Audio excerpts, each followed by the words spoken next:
Naks lang ha, hiyang na hiyang ka talaga sa lugar na may snow?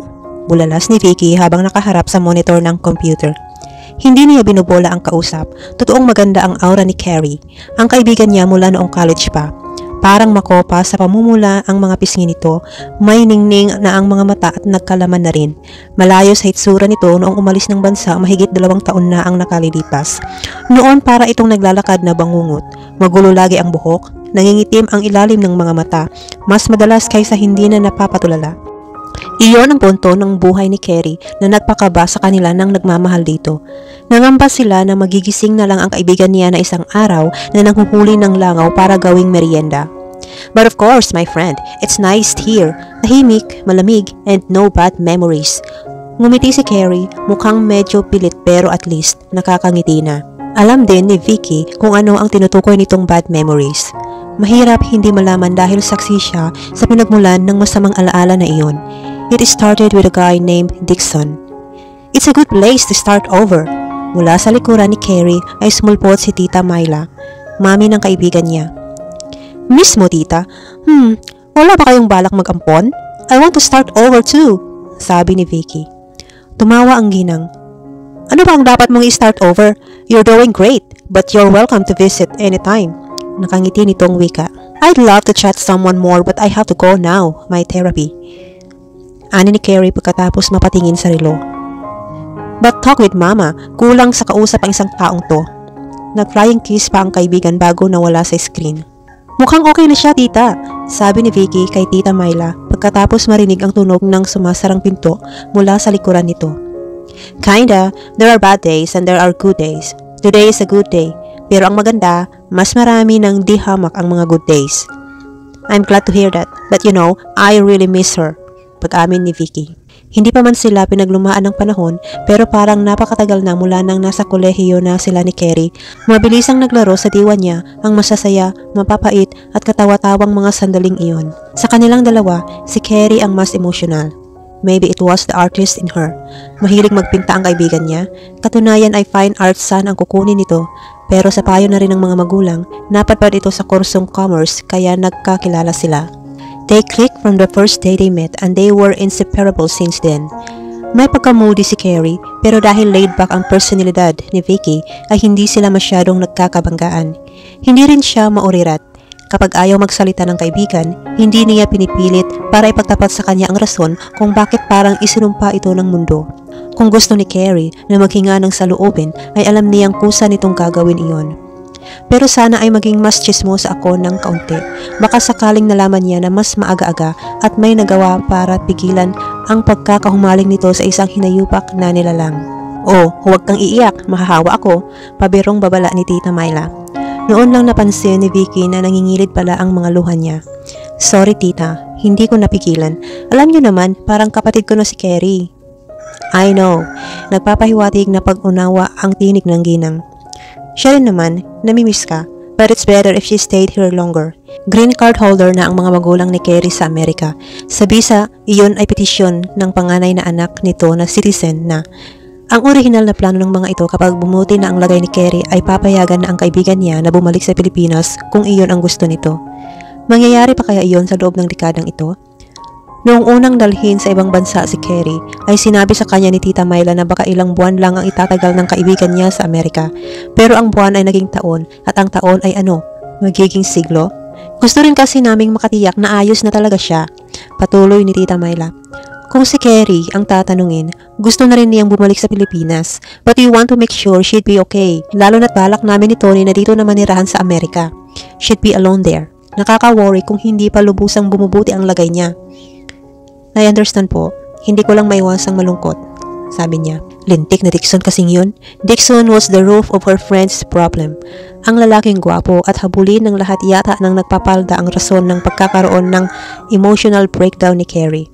Kung hindi nilalandi ng palakerong iyon ang kaibigan niya, kung hindi pinaasa-asa ang kaibigan niya na may magandang pupuntahan ang buhay pag-ibig nito, hindi siguro madidepress ng ganoon katindi si Carrie. At hindi ako mawawalan ng best friend.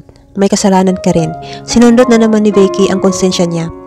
Aminado naman siya noon, bisibisihan siya ng mga panahong nahuhumaling ang kaibigan niya sa maladyos-diyos ang kagwapuhan umano ng lalaking nakilala nito at itagaraw niya sa bato, magiging fafa nito. Nakinig si Vicky sa kwento. Kinilig sa kaibigang kinikilig, pero hindi man lang siya pinag-aksayahang alamin ang kara ng lalaki. Paano ay ang racket niya noon na paggawa ng sabon ang inaatupag. Huli na nang malaman niya na may pagkalaki-laking personality flow ni Dixon. Isa itong certified playboy, perennial bachelor and peg. Vicky never met the guy personally. Sa litrato lang nito sa FB account ni Carrie niya nakita. Kalaunan ay nagsimula ng dumugo ang tenga niya sa kahinaing at hinagpis ng kaibigan tungkol sa lalaki. Like how he didn't seem to be taking her seriously, that she saw his pictures with another woman, different women. Simple lang ang solusyon ni Vicky eh. Dihiwalayan ng lalaki, walang kwenta pala. But Carrie was in love. Kahit yata sampalin niya ang kaibigan ng 10 ulit ay hindi matatauhan. Carrie did all the pathetic things a woman in love does. She stalked Dixon, she begged, she pleaded, pero wa epek. Sa dakong huli, iniwasan pa ito ng lalaki na para bang kada-diagnose lang ni Carrie na may Ebola. Maghuhuramintado pa sana sa galit si Vicky pero nawalan siya ng buwelo. Nag-suicide attempt si Carrie. Uminom ito ng ewan kung anong droga at natagpuan na lang ni Tita Myla na nakabulagta sa kwarto. Mabuti at naagapan ang tangka nitong pagkamatay. Patunay na maitim ang budhi ni Dixon na wala itong kaluluwa dahil hindi nito dinalaw man lang ang kaibigan niya sa ospital. Lalo pang tumindi ang depresyon ni Carrie. Kahit nasa pangangalaga na ng psychiatrist ang kaibigan niya, ay hindi pa rin ito bumubuti. Lalo pang ang lumala. Nagbabakasyon lang sa Pilipinas ang mga magulang ni Carrie, pero napilitang i-extend ang pamamalagi sa bansa dahil sa pag-aalala sa anak. Hanggang sa magpasya ang mga ito na isama sa Amerika ang kaibigan niya, pero doon ituloy ang gamutan. Mahaba-haba na ang prosesong pinagdaanan pero sa dakong huli ay nakalipad na rin papunta sa ibang bansa ang mag-anak. Ang gustong-gustong sabihin ni Vicky sa kaibigan ay, "I told you so." Pero syempre, hindi niya ginawa. Depressed at suicidal na nga. Sasabihin pa niya ng ganoon. Isa pa, medyo depressed at suicidal din siya ng mga panahong iyon. Aalis si Carrie. Hindi na niya ito makakasama. Sa mga naging kaibigan niya, si Carrie pa naman ang pinakamalapit sa kanya. Kaya para na rin siyang naputulan ng kaliwa at kanang paa sa paglisan nito. Ang tanging inaasam niya, mapabilis ang paggaling ng kaibigan niya. Pero hindi nangyari. Kagaya si Carrie ng durugistang nire-rehab, naaayos pero nagre-relapse. Sa internet na lang sila nagkakaroon ng komunikasyon pero pasalamat na rin siya na sa mga panahong iyon ay maayos ang lagay ng kaibigan. Cheer up! This is the longest time she'd been this well. Malay mo, huwag ka magtuloy-tuloy na, sabi ni Tita Myla. Iyon ang inaasam namin ng daddy niya. Sana nga po tita, sabi ni Vicky. Anyway, how are you? Ikaw ba hindi pa tinamaan ang puso ng pana ni Cupido? Usisa ng ginang. May shield po ako, sagot niya. Falling in love was the last thing she would ever allow herself to do. Love-hater ka pa rin pala hanggang ngayon. Sana lang ay hindi dahil sa nangyari kay Carrie. Naku po, hindi po. Dati pa, wala na akong believe sa love na yan. Mabilis niyang salungat. Isa lang daw sa dalawa. May sumpa ang kababaihan sa ang kanila o may gene ng katangahan na naipasa-pasa sa bawat salinlahi nila. Malas na lang kung kani-kanino iyon mapunta. Hindi kasi sumasala. Bawat henerasyon ng kababaihan sa kanila, kadalasan ay hindi lang iisa at umaastang tanga sa pag-ibig. Ang lola niya, dakilang kabit ng drama. Ang mami niya, kinaliwa at iniwan ng daddy niya. Ang tita niya, tinitiis na may kasalo sa pagmamahal ng asawa. Ang dalawang pinsan niya, nabuntis at hindi pinanagutan. Ganoon din ang nangyari sa ate niya. Ang teorya ng mga nagmamagaling, masyado raw matinding ma-in-love ang kababaihan ng angkan nila, patay kung patay. Kaya hayon ang resulta, napapariwara. At hindi feel ni Vicky ang mapariwara. Masyado akong maganda at matalino para mapariwara. National anthem niya yon, iminulat sa sarili mula nang mapagtanto ang malupit na sumpa o dispilahadong diin inataglay ng angkan nila. Kaya ang pag-ibig ay tinuring niyang virus na matindi pa sa pinaghalong Ebola at HIV. Na dapat pakaiwasan hanggat siya ay may hininga. Kaya ano man ang pinagsasabi ni Tita Myla? No, walang kinalaman ang sinapit ni Carrie. Kung meron man, nakadagdag lang iyon sa determinasyon niya na huwag hayaang makalapit-lapit sa puso niya ang sumpang tinatawag na pag-ibig. Hindi naman laging nagre-resulta sa kasawian ng pag-ibig. I mean, look at me and your Tito Tony, ani Tita Myla. Swerte lang po siguro kayo, pero ako, nako, mahirap na. Ayokong tamaan ng sumpa, ani ni Vicky. Well, House business din. Iniba na ni Tita Myla ang usapan. Mabuti naman. It's doing well, tita. Hindi mapigilan ni Vicky ang magmalaki. Iyon ang isa pang dahilan kung bakit hindi siya natuksong sumawak sa larangan ng pag-ibig. Bakit pa siya hahanap ng distraction kung ganoon ang ganda ng andar ng negosyo niya? Isang gift and accessories shop ang pinamamahalaan niya sa panahong iyon. Online ang orders at sa ngayon ay may inupahan na siyang ilang tauhan para gawing mga gift items at accessories na kagaya ng mga cute na necklaces, earrings, bangles, coasters, picture frames at kung ano-ano pa. Hindi na niya kasi kayang suluhin lang ang paggawa ng mga iyon sa dami ng orders. Ang mami niya nagtatrabaho pa rin bilang sales agent sa isang real estate company. Ang ate niya ay pauwi-uwi lang dahil sa Cebu ito nakadestino. Her family life was okay. Nakakagimik-gimik din siya kasama ang ibang mga kaibigan. She was fine as it was, so why would she want a man to turn her world upside down? I'm happy for you. I wish Carrie would do well too. Ani Tita Myla. I'm sure she will, tita. At sana ay makabalik na siya sa Pinas. We're working on it. Ilang minuto pa silang nagkwentuhan bago magpaalam na si Tita Myla. Kalalag off pa lang ni Vicky sa computer na ang telepono naman niya ang tumunog. Uy, huwag kang mawawala sa rehearsal dinner bukas ha. Bukas yun, baka magulyanin ka na naman bigla eh. Boses ni Minnie ang narinig niya. Lihim siyang napasinghap, mabuti at ipinaalala sa kanya. Nakalimutan nga niya ang rehearsal. Sa totoo lang, epekto siguro iyon ng antivirus na nakaka-download sa utak niya na bumubusa sa lahat ng bagay na may kinalaman sa lab. Ang rehearsal dinner ay para sa kasal ni Minnie, kung bakit kailangan pang mag-practice ng paglakad sa aisle at pagsabi ng I do. Gaano ba kahirap gawin yun? At kung may magagawa mang mali, ano ang masama? Hindi naman nakatelevise sa buong mundo ang kasal. Pero hindi siya ang ikakasal kaya walang saysay ang mga komento niya. Ang dapat lang niyang gawin, ang umattend, kung hindi ay baka i-unfriend niya si Minnie for life. Oo naman, darating ang beauty ko. Paano magkakaroon ng kulay ang rehearsal kung wala ang reyna ng ganda, diba? Next to you, of course, sagot ni Vicky. Mabuti alam mo, next to me lang ang beauty mo. Ako ang bride, kaya ako dapat ang star. Kapag ikaw na ang bride, isa ka muna ariin ang trono, ganti ni Minnie. Hindi ko na maaari ang trono kung ganun. Nakakapanghinayang pero may iba pa siyang paghuhugutan ng kaligayahan. Huwag kang malate bro, paalala ni Minnie. Gusto mo? Ngayon pa lang, punta na ako, ganti niya. Huwag naman at baka amagin ka. Sige, see you ha, mama. At nagpaalam na ito. Sakto lang ang dating ni Vicky sa rehearsal ng kasal, nagsisimula pa lang ayusin ang wedding coordinator ang pila ng mga attendant, nagmamadali na siyang lumapit sa mga ito. Oh, there you are, bati sa kanya ni Minnie. Di ako late ha, wika niya. Wala akong sinabing late ha. Teka, si Bill pa yata ang late eh. Ang kapartner niya ang tinutukoy ni Vicky. Gusto sanang ireto sa kanya ni Minnie ang lalaki na kaibigan ng mapapangasawa nito. Ipinakita sa kanya ang picture maraming beses. Kaya kahit noon pa lang, hindi pa niya nakakaharap ng personal si Bill, ay alam agad niya na wala ito sa mga lalaking nandoon. He couldn't make it. Na-aksidente siya. Nabalian ng 2 binti. Kahit sa kasal hindi siya makaka-attend kasi ooperahan pa siya. Pero may nakuha ng kapalit si Rodney. And ain't you lucky girl? Gwapo pa rin. Mas gwapo pa nga kaysa kay Bill. Nasaan na ba yun? Lumilingalinga si Minnie. Ayun! Itinaas nito ang kamay para tawagin ang lalaki. Hey sweets, Gwen needs you. Lumapit si Rodney kay Minnie. Ngumusto sa direksyon ng wedding coordinator. Ay, wait lang ha. Baling kay Vicky ni Minnie. Hintayin mo na lang yung partner mo. Tumango na lang si Rodney sa kasinundan ang Mrs. to be. Am I late? May bumulong sa tenga ni Vicky. Nakiliti siya kaya bumigkas ang kamao niya. Automatikong reaction iyon, katulad ng pagbugaw sa dumapong langaw. Oh, napaka-violente mo naman. Oh, sorry. Agad siyang humingi ng paumanhin. Nangaling-aling niyang bawiin agad nang makita kung sino ang nasa pak niya. Bagay lang naman pala rito. Kulang pa nga yata. Pero teka, ano ang ginagawa nito sa lugar na iyon? I'm back! Humihingal pa si Minnie nang lumapit sa kanila. I see you've met each other. But Vicky, seriously? Kailangan bang manapak? Napapailang ito. Hindi ko sinadya. At kung alam kong sino ang masasapak ko, nilakasan ko pa sana. My fault. Pag ako ng lalaki sa kasalanan. I didn't realize she'd stickless. But that's a good thing, you know? Yung kilitiin. Gumisi ito. Sapakin ko kaya ulit. Nangati ang palad ni Vicky, mukhang walang ka-ide-ideya ang lalaki kung sino ang kaharap niya, kaya wala rin itong ideya kung ano ang pwede nitong mapala galing sa kanya. Let me introduce you to Vicky, this is Bill's replacement, si Dixon. Dixon, this is Vicky. Dixon. Umalingaw-ngaw sa pandinig ni Vicky ang pangalan ng lalaki.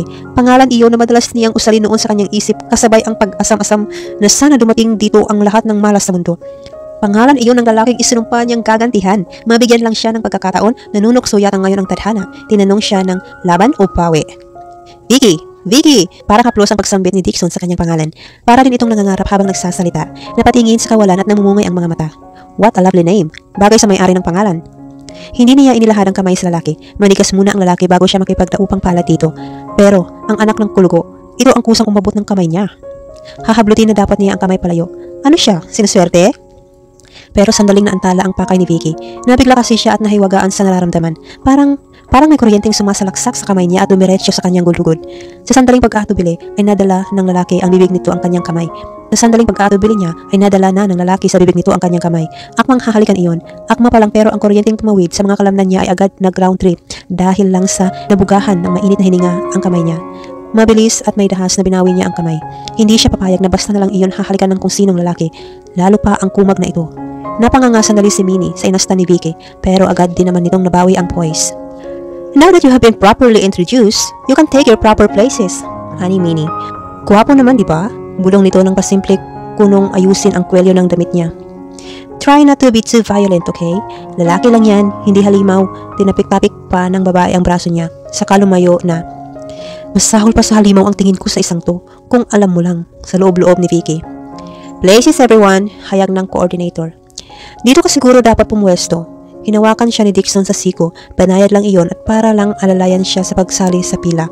Pero ang sakit-sit na dinulot niyon kay Vicky ay lumagpas yata sa bumbunan niya. Bata kasi hawak ng hawak, naiinis si Vicky, napipreskuhan sa kinikilos ng lalaki. Pero dapat ba siyang magulat? Walang hiya nga ito di ba? Walang hiyang mandudurog ng puso. Exactly the type she hated, and the type she would love to take revenge on. Let's go. Nagulat na naman si Vicky na maigting na sensasyong inihatid ang pagbantay ng palad ni Dixon sa braso niya. Sa pagkakataong iyon ay hindi na niya ito pwedeng akusahan na chansingero dahil kung hindi niyon tinawag ng pansin niya ay maiiwan silang nakatunga nga sa aisle. Pakihawakan lang sa braso ang partners niyo, anang wedding coordinator. Si Vicky lang ang pinagtutungkulan nito. Nawari niya dahil siya lang naman ang namumukod tanging naglalakad na para bang may bunis ang kasabay niya kaya ayaw niyang kadikit kahit dulo ng daliri nito. Napilitan na lang siyang sumunod at baka pagkamalan siyang antisocial ng iba pang mga kasama niya. You are too tense. First time mo? Pabirong tanong ni Dixon nang maglakad na sila. Oo, first time kong makalapit sa demonyong kagaya mo. Ngumiti na lang si Vicky imbis na ibulalas ang nasa sa loob. Na mag-abay? Oo, sagot niya. Hindi, first time humawak sa braso ng lalaki. Nakangiti pa ito, sinasadyang palabasin ang dimples. Sigurado siya roon. Tiyak niyang kabisado rin ng lalaki kung paano maging cute sa pamamagitan lang ng pagngiti. Kitang-kita ang ebidensya. Ang cute-cute nito. Teka lang, paki-rewind. Bulalas ni Vicky sa sarili. Ang cute-cute niya? Iyon ba talaga ang sinabi mo? Kung sa bagay, totoo naman, Dixon was cute. But then, that was his gift. And of course, to all women who made the mistake of falling for it. Kaya oo, cute ito. Hindi siya para itanggi ang isang bagay na obvious. Ang dapat lang, alam niya kung ano ang epekto at ang parusang kayang ihatid ng nakikita niya. It was like acknowledging that a cactus has thorns or that a cobra has venom. Ngayon niya natukoy kung bakit naloka si Carrie sa lalaki. Si Vicky nga na hindi pa pinagpapakyutan ni Dixon at galit pa siya rito sa lagay na iyon ay tinatawalan ng ganoon. Paano pa kaya si Carrie na emotional na tao na may mga hopeless romantic pa? How do you like to be the bride? Inilipat ni Dixon ang muka sa kanya para bumulong na naman. Sa pagkakataong iyon, bukod sa mabangong hininga ng binata ay ang kolon nitong masarap sa ilong ang nalanghap niya, bagay sa kanya. Kung papipiliin si Vicky ng pabangong sakto sa isang katulad ni Dixon, ang ganoong amoy ang maisip niya. It was fresh, it was masculine, it was so appealing. Wala akong balak na maging bride. Naalala niya na may tanong siyang kailangang sagutin. Mas gusto mong mag-live-in? Parang nagulat ang lalaki.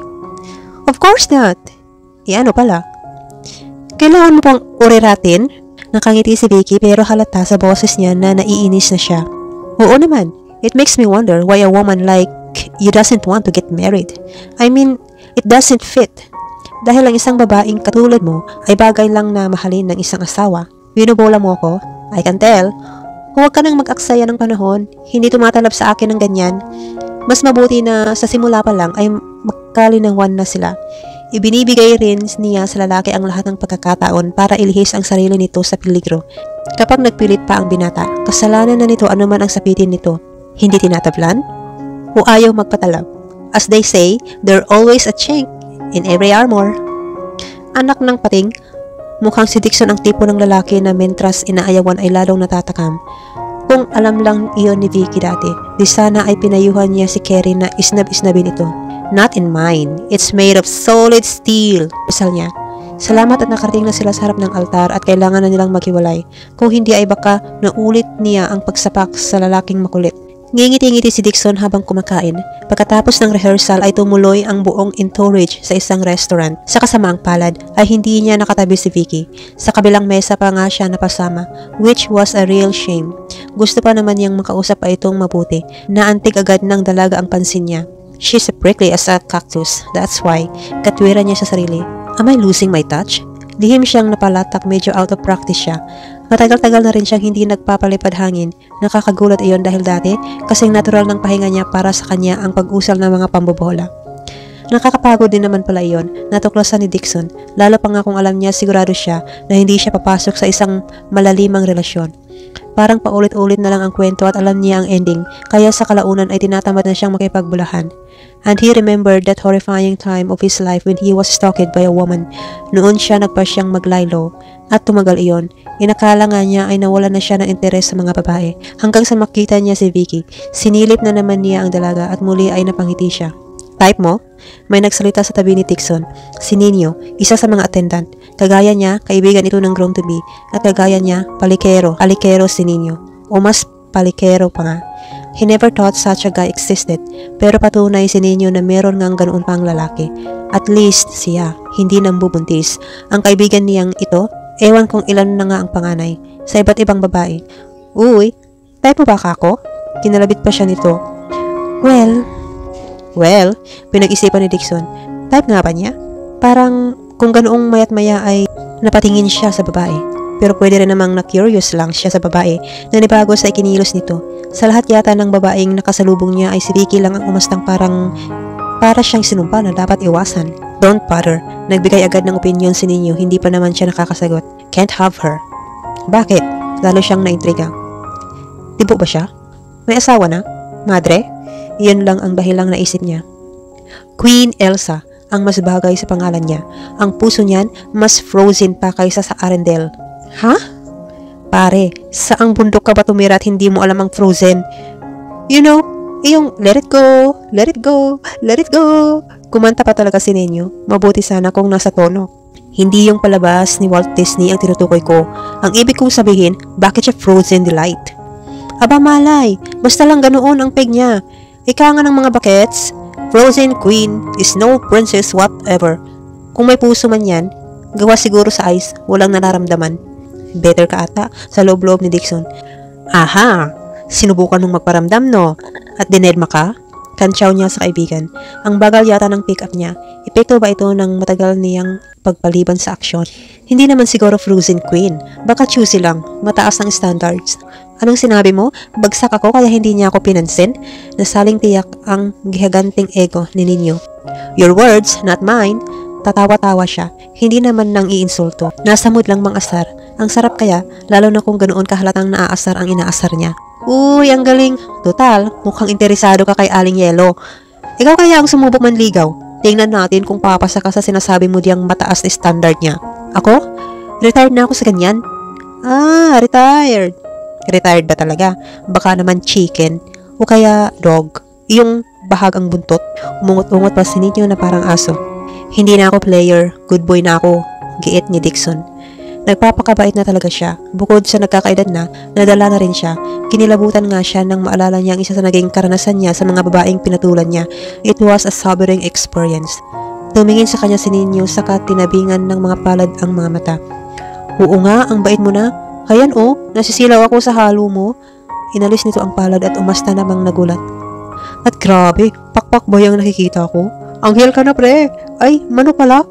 Masarap namang asar pero hindi rin masarap. Nadiscover iyon ni Dixon at akalain mo, gahiganti na rin yata ang ego niya at nasaling din iyon ng mga pinagsasabi ng kaibigan. Ako pa ang tatawagin mong duwag? You need a ride, lovely lady? Bahagyang napaatras si Vicky nang may kotseng huminto sa harap niya habang nakatayo siya sa driveway ng restaurant kung saan ginanap ang rehearsal dinner. Sabi ni Minnie ay sumabay na lang siya sa mga ito kaya hinihintay niya ang pagdating ng sasakyan ng kapatid nito sa parking area. Pero imbis na ang asol na Toyota ang makita niya ay isang magarang BMW ang nasa tapat niya ngayon.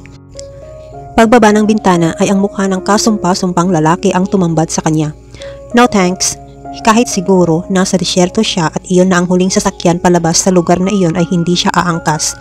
Oh, come on. I'm a nice guy. I don't eat lovely ladies for dinner. Besides, busog na ako. Ngumiti pa si Dixon. Cute ang ngiti nito. Pamatay nga. Ganoon din ang ibang facial features nito. Pati nga pangangatawan. But that was not the point. Ang punto, hinayupak na tao ito. I said no. Hindi ka ba nakakaintindi?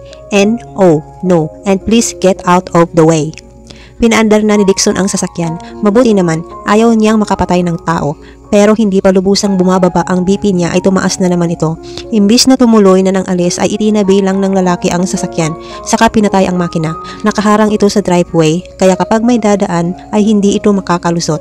Bumaba ng sasakyan ang lalaki at lumapit sa kanya. FYI, nakaharang ang kotse mo. Salubong ni Vicky rito. I know, and that's the whole point. Anong trip mo? Naikuyom niya ang kamay. Masyado na yung nangangating sumampal sa mukha ng mga nakakabuisit. I'm glad you asked. Ang trip ko? Isabay ka na. Sabi ko na nga, no. Magpapakahirap ka pang mag-commute nandito naman ako.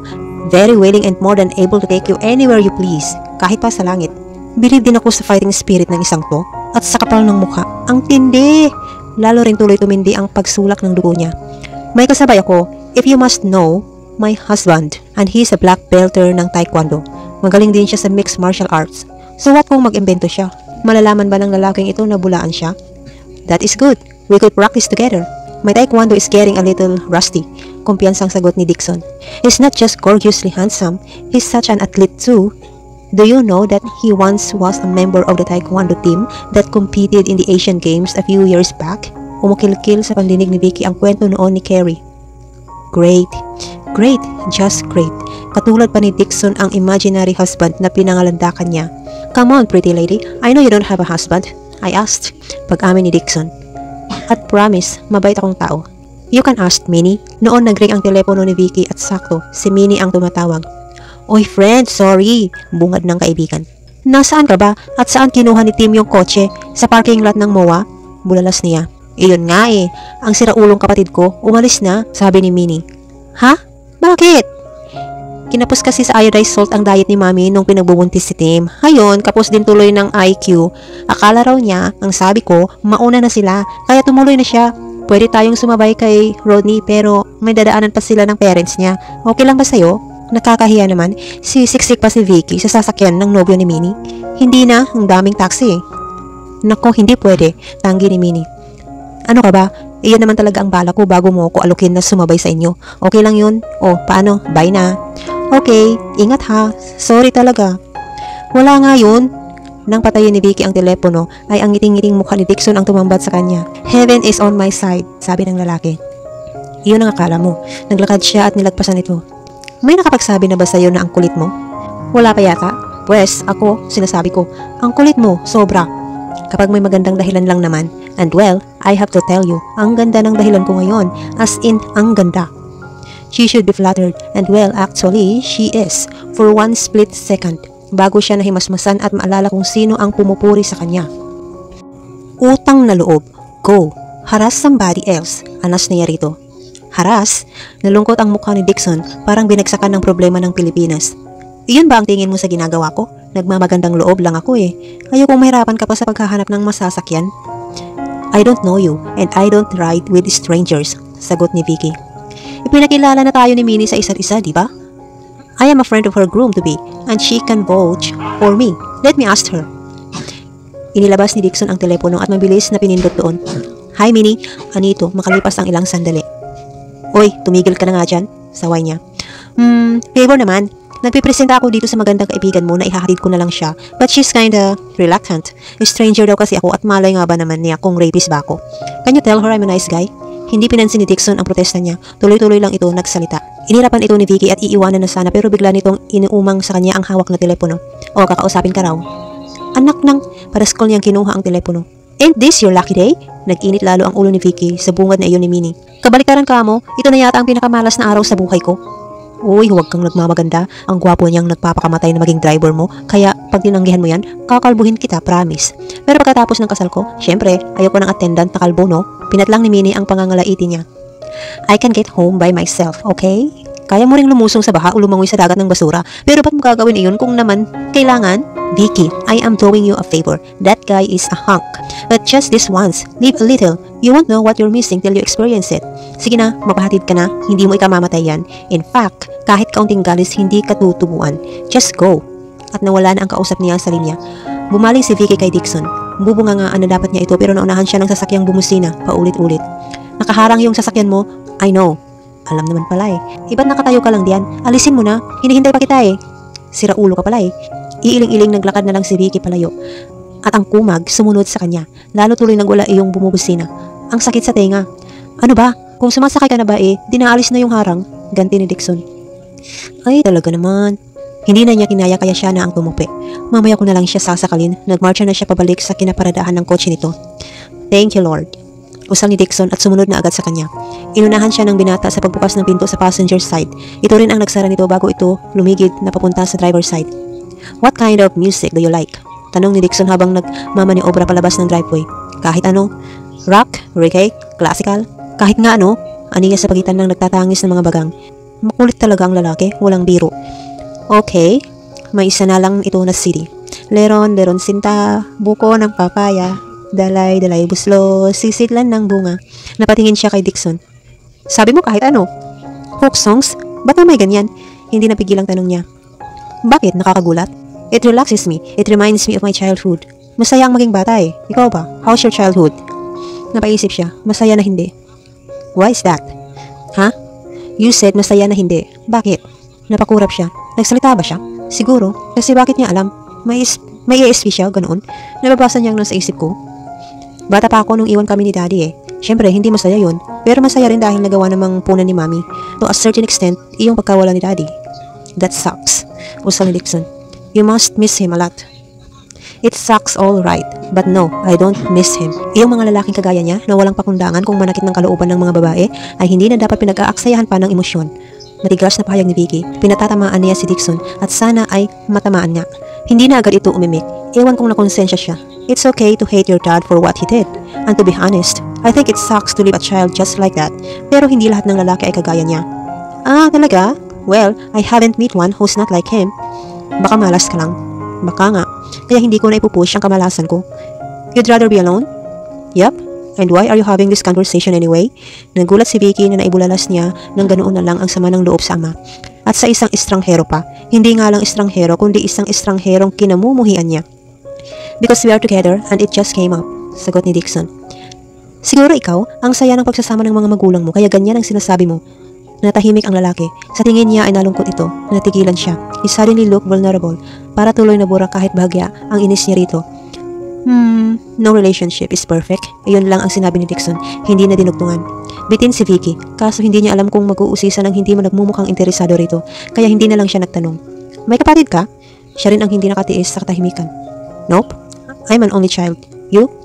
May kapatid ako. Isa. May anak na. May asawa rin dapat, kaso gago ang nakabuntis sa kanya. Gusto lang mambuntis. Ayaw magkapamilya. Hindi na niya iyon idinugtong. Oh, may pamangkin ka na pala. I like kids. You like kids or you like making them? Nashock si Vicky nang mawari kung ano ang lumabas sa bibig niya. It was a rude comment.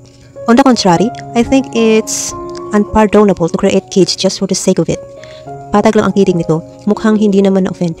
They should come into the world because they have parents who are excited to have them and who will be there to raise them. Nagulat si Vicky sa sentimentong inihayag ng lalaki. Hindi ito ang tipo na magkakaroon ng ganoong pananaw. You like kids? Ito naman ang bumastag sa katahimikan. Oo naman, hindi man niya madalas makasama si Gail, ang anak ng atin niyang si Tricia, ay natutuwa siya sa pamangkin. Natatandaan pa niya na noong bagong panganak pa lang si Gail, ay isa siya sa mga naglaga dito. Noon ngang mangilala ang bata ay mas sumasama pa ito sa kanya kaysa sa atin niya. Nagtatrabaho ang kapatid niya kaya sa yaya madalas naiiwan noon ang sanggol na pamangkin. Sobrang lungkot niya nang madistino sa Cebu si Tricia. Paano ka dadami kung hindi ka mag-aasawa? Natatawang tanong ni Dixon. Pwede naman akong basta lang dumami. Iyong asawa, optional lang. Pero kahit iyon ang sinasabi ni Vicky ay alam niyang hindi niya gagawin. Unfair sa bata ang ganoong kalakaran. Joke, bawi niya. Sayang naman kung hindi dadami ang lahi mo. You're far too pretty. Hay nako, heto na naman kami. Mabuti pa kaninang seryoso ang topic nila ay nakalimutan niya kahit papano kung sino ang kausap niya. Kaso, lumabas na naman ang pagkabolero ni Dixon kaya naalala na naman niyang mandudurog nga lang pala ito ng puso ng isang tao. Kung pangit pala ako, huwag na lang akong magpadami. Ganti ni Vicky. Hindi lang physical na anyo ang sinasabi ko. Kahit pangit kung maganda ang kalooban, pananaw at pag-uugali. Aba, dapat siyang dumami dahil mas malamang kaysa hindi. Mahuhubog niya yung mga anak niya para maging katulad niya. But you're pretty and you seem like a nice person. Kaya, double jeopardy kung magiging single for life ka. Ibang klase ang isang to. Kung hindi lang siguro niya kilala kung sino si Dixon ay baka tinablan na siya ng pambobola nito. Hindi na niya masisisi si Carrie kung mababaliw man ito sa lalaking ito. Ganoon talaga ang buhay. Tanging na isagot niya. How do you keep them away? Tanong nito. Keep away what? The men. I bet they're buzzing around. Wow lang ha, haba ng hair ko, nawika ni Vicky. Maestro level nga ang pambubula ng lalaki. Ang pruweba, tinatablan siya kahit papaano. I'm not kidding, kahit ikabit mo pa ako sa lie detector machine. I swat them away, like flies. Ouch. Kaya keep off the grass. Sandali siyang tinitigan ni Dixon. Umiling pa ito. What's a little swat? It's not just a little swat. Malakas iyon at may kuryente pa. Show me. Let me feel how hard that swat is. Sira ulo ka, no? Nasabi tuloy niya. Maybe. So, show me. Come on. Okay. At sinampal nga niya ito. Malakas na saktan nga ang palad niya. Dixon flinched a little. Namula rin ang pisngi pero nang balingan niya ay nakangiti ito. Is that it? Huh? Swat away, baby. Napailing na lang si Vicky. Hindi na muna siya umimik. May nadiscover siya at nakakahindik iyon. She was actually starting to enjoy being with this guy. Ikaw yata ang sira ulo eh. Sige, i-push mo yan at tingnan mo kung saang kangkungan ka pupulutin. Care for some coffee? Tanong ni Dixon nang madaanan nila ang isang kilalang kapihan. Nagulat siya na hindik na naman nang mawari na muntik pa siyang pumayag. No thanks. Mabilis na siyang tumanggi at baka maiba pa ang sagot na lumalabas sa bibig niya. Paghinto ng sasakyan sa tapat ng bahay nila ay gusto nang tumalon pababa ni Vicky. Gagawin na nga dapat niya pero pinigilan siya ng kamay at tumapos sa kanyang braso. Hey, not so fast. Banayad lang ang pagdantay ng palad ni Dixon pero gustong magpanik ni Vicky. Hindi dahil natakot siya na hindi siya paalisin kundi dahil kakaiba ang epekto sa kanya ng paghawak nito. Parang lumundag ang kaluluwa niya, nagtangkang tumakas mula sa katawan niya. Ano na naman? Mas mabangis tuloy ang pag-angil niya kaysa sa normal. Wow! Agad siyang binitawan ni Dixon. Lumayo pa ito sa kanya pero pagkatapos siyang sandaling titigan ay ngumiti uli ito. I thought you're a sweet lady but you're spicy too. Sweet and spicy. Just the way I like it. Kung aasarin mo lang ako, idyan ka na. Kinabig ni Vicky ang bukasan ng pinto. Pero kitang-kita na niya, lumubog ang pindutan ng lock. Matalim na tingin ang itinuon niya sa lalaki. Tiyak na pinindot nito ang mekanismo na maglalak sa lahat ng pinto ng sasakyan. Pababain mo ako, kung hindi, sisigaw ako. Banta niya at gagawin niya iyon. Huwag itong magkakamali. Nang Darna? Gee, I love that. Ang sexy mo sigurong tingnan sa costume na. Ow! Hindi na ituloy ni Dixon ang sinasabi pagkatapos niyang sampalin. Buksan mo ito. Kinalampag na ni Vicky ang pinto. Nagpapanik na siya. Hindi sa takot na may masamang gagawin ng lalaki. Natatakot siya dahil kaawaan siya ng mahabaging langit. Natutuwa na siya rito. Hey! Hinagip nito ang kamay niyang bumabayo sa pinto ng sasakyan. I won't hurt you. Para itong kumakausap ng nagwawalang bata o kaya ay naninipang kabayo. Just let me go please. Bulong na may halong anas na sabi niya. I will. Gusto ko lang namang kunin ang phone number mo. Kahit postal code ko lang, hindi ko ibibigay sa iyo. Ngayon, bubuksan mo ba itong pinto o babasagin ko tong bintana? Naasam ni Vicky na sana ay dragon siya. Sana ay tostado na ngayon ang lalaki. Mukhang handa pang magmatigas ni Dixon kaya nagulat si Vicky nang umangat ang lock sa pinto. Bumaba na rin ang lalaki, umikot ng sasakyan at bago pa man niya nahagip ang handle ng pinto ay binuksan na siya nito. Yumukod pa ang binata parang prinsipeng nagbibigay pugay sa isang prinsesa. Saka inilahad ang kamay sa kanya. Hindi niya pinansin iyon. Mabilis na siyang bumaba at dire-diretsong naglakad palayo sa sasakyan. Alam niyang nakasunod ang tingin ni Dixon sa kanya. Nang makapasok siya sa gate ay binuhay na nito ang makina. Still, he waited some more. Nang nasa loob na siya ng bahay ay saka lang niya narinig ang pag-alis ng sasakyan. Gummy bears ang peg ng tuhod niya, pati na lahat ng kalamnan. The guy was bad news. Bad news. Napatingin si Vicky sa cellphone niya. Nasa desk iyon, katabi ng computer na dinudutot niya. Kasalukuyan siyang nag-check ng mga email, kumukuha ng orders at sumasagot ng inquiries ng mga kliyente. Sa madaling salita, busy siya. Kaya walang dahilan para mayat-maya niyang silipin ang telepono niya. Wala rin dapat puwang ang pagdapo ng panghihinayang sa kanyang dibdib. Itinigil muna niya ang pagkakaabalahan. Ano ba ang problema mong bruha ka? 3 araw na siyang ganoon, naaaligaga na hindi naman niya matumbok ang dahilan. Basta hindi lang payapa ang mundo niya, nakakainis iyon. Umigkas ang kaluluwa ni Vicky nang mag-ring ang cellphone niya. Na-excite siya pagkakita na hindi nakaregister sa phone book. Lalo siyang nainis ng matukoy kung sino ang sekretong hiling niya. Na sana ay si Dixon ang tumatawag. Hello, hindi mo binigay ang number mo sa kanya kaya paano kanya matatawagan? But then if there's a will, there's a way, right? Dahil sa lohay kang iyon kaya nagkumahog siyang damputin ang telepono para lang madismaya ng boses ni Minnie ang marinig niya. Hello? Hello? Nakakangilo ang masiglang pagbati ng kaibigan. Whatever. Sama yata ng gising mo. Hindi naman. Distracted lang. Teka. Ba't iba ang number mo? Nasira ang SIM nung isang phone ko. Nagpalit ako. Kaya nga heto, nagtatawag ako. Save this number ha. Okay. Napabuntong hininga si Vicky nang magpaalam na ang kaibigan. Nakakadismaya ang naturasan niya. Para naman umasa siyang tatawagan siya ni Dixon, ay mukha namang may mali sa pag-iisip niya. Nanggigil sa sarili, humarap na uli siya sa computer. Saka pinilit na ibuhos sa ginagawa ang buong atensyon. Halos kapapadala pa lang niya ng reply ng nag-message na naman ang isa sa mga iyon. Ang orihinal na tanong nito ay kung kaya raw ba niya iyong bulk orders, na sinagot niya ng estimate kung gaano karami ang kaya niyang gawin at depende rin kung may specialized designs na ipapagawa ang umu-order. I have in mind around 1,000 pieces of those cute Capiz picture frames, and I need it in a month's time. I have some designs in mind but I'm not sure if you will consider them complicated, sabi ng nag-email. Send me a photo of those designs, sagot niya. What if we meet? Reply naman ito. Hindi kakaiba ang request na iyon kaya pumayag si Vicky. Nagbigay siya ng lugar kung saan sila pwedeng magkita ng kausap. Siyempre, dapat public place iyon. Maraming tao, security precaution niya iyon. Mahirap na, pumayag naman agad ang ka-email niya na nagngangalang Jerry Rivera. Pagkatapos niyang asikasuhin ang mga email, ay tumuloy na siya sa likod bahay. Ipinaayos niya ang garahe roon na ngayon ay nagsisilbing work area ng kanyang mga tauhan. Abala na roon ang mga dinatnan niya. Ini-inspeksyon ni Vicky ang gawa ng mga ito. Ipinahanda na niya yung mga i-deliver. Kapag nagtuloy-tuloy ang kumikita niyang negosyo, ay balak niyang bumili ng van para mas malaki ang magagamit ng sasakyan sa paghahatid ng mga order. Excited na siyang makaharap si Jerry Rivera, bukod sa marami-rami ang orders. Base sa palitan nila ng emails, ay nakikita niyang may posibilidad na maging regular na kliyente ito. Kasosyo raw kasi ito sa isang events planning company at kung mairirekomenda siya sa iba pang mga kakilala nito. Ipiniling ni Vicky ang ulo, nangangarap siya ng gising at hindi nga ba't may kasabihan na huwag munang bilangin ang sisiw hanggat hindi napipisa ang itlog, baka mausog o mabugok. But she had a feeling that it was going to be a good day. Parang ang ganado siyang mag-ayos. Isang bagay iyon na hindi niya gawi, suklay, baby powder, baby cologne at lip balm lang ang laman ng kikay kit niya. Iyon ay kapag naalala niyang dalhin iyon. Pero sa pagkikita nila ni Cherry ay nasa mood siyang gumamit ng kaunting cosmetics. Naligo siya, nag-blow dry ng buhok, saka humarap sa salamin. Ilang minuto lang ang lumipas ay tapos na siya sa pag-aayos. Kaunti lang ang dinagdag niyang kolorete pero sapat para umangat ng ilang level ang hitsura niya. Napangiti siya, naalala ang tawag ni Dixon, pretty lady. Inulit-ulit din nito na maganda siya. Malamang nakasama lang iyon sa pambobola ng lalaki. Pero sa nakikita niyang refleksyon sa salamin ay malapit-lapit na niyang tangkapin na may katotohanan ang pinagsasabi ng mokong. Pero ba't ang Dixon na yun ang iniisip ko? Ang dapat niyang atupagin at ika-excite ay ang perang posible niyang kitain sa pag-uusap nila ni Jerry Rivera.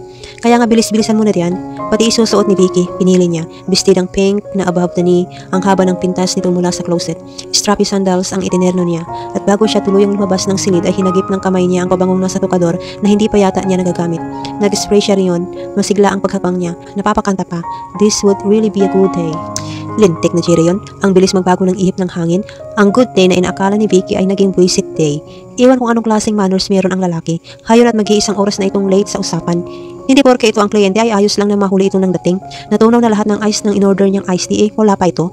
Iwan ko na kaya, pero sayang ang datong. Inabot ni Vicky ang tablet. Nasa email ang numero ni Jerry at balak niyang tawagan na. Aalamin man lang niya kung buhay pa ba ito. Baka naman nagulungan na ng truck kaya hindi na makakarating. Pero bago pa siya makapagsimula sa pagdudot ay may nahagip ang tingin niya. Isang lalaking pumasok sa pinto ng resto. Nahigit niya ang hininga niya, si Dixon. Pero sa pagkakataong iyon ay kulang sa poise ang lalaki. Medyo magulo ang buhok nito, pawisan at may bahid ng dumi ang polo shirt.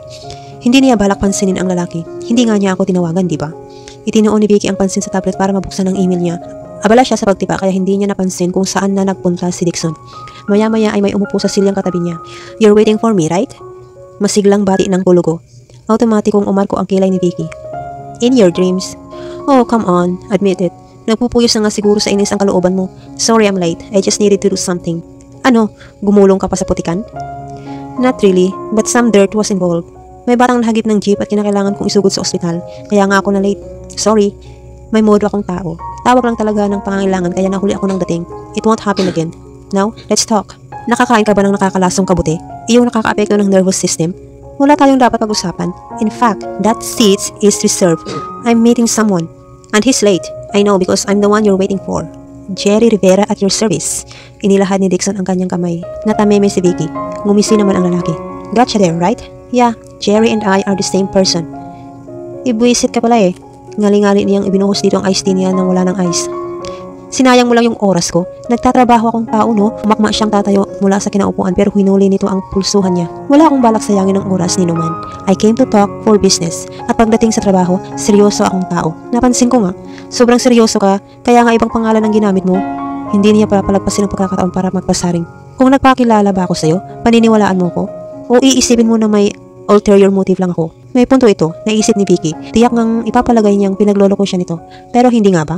"I mean it. When I said I want to get your services, o-order talaga ako ng mga Capiz picture frames para iyon sa isang event na sponsored ng kumpanya namin.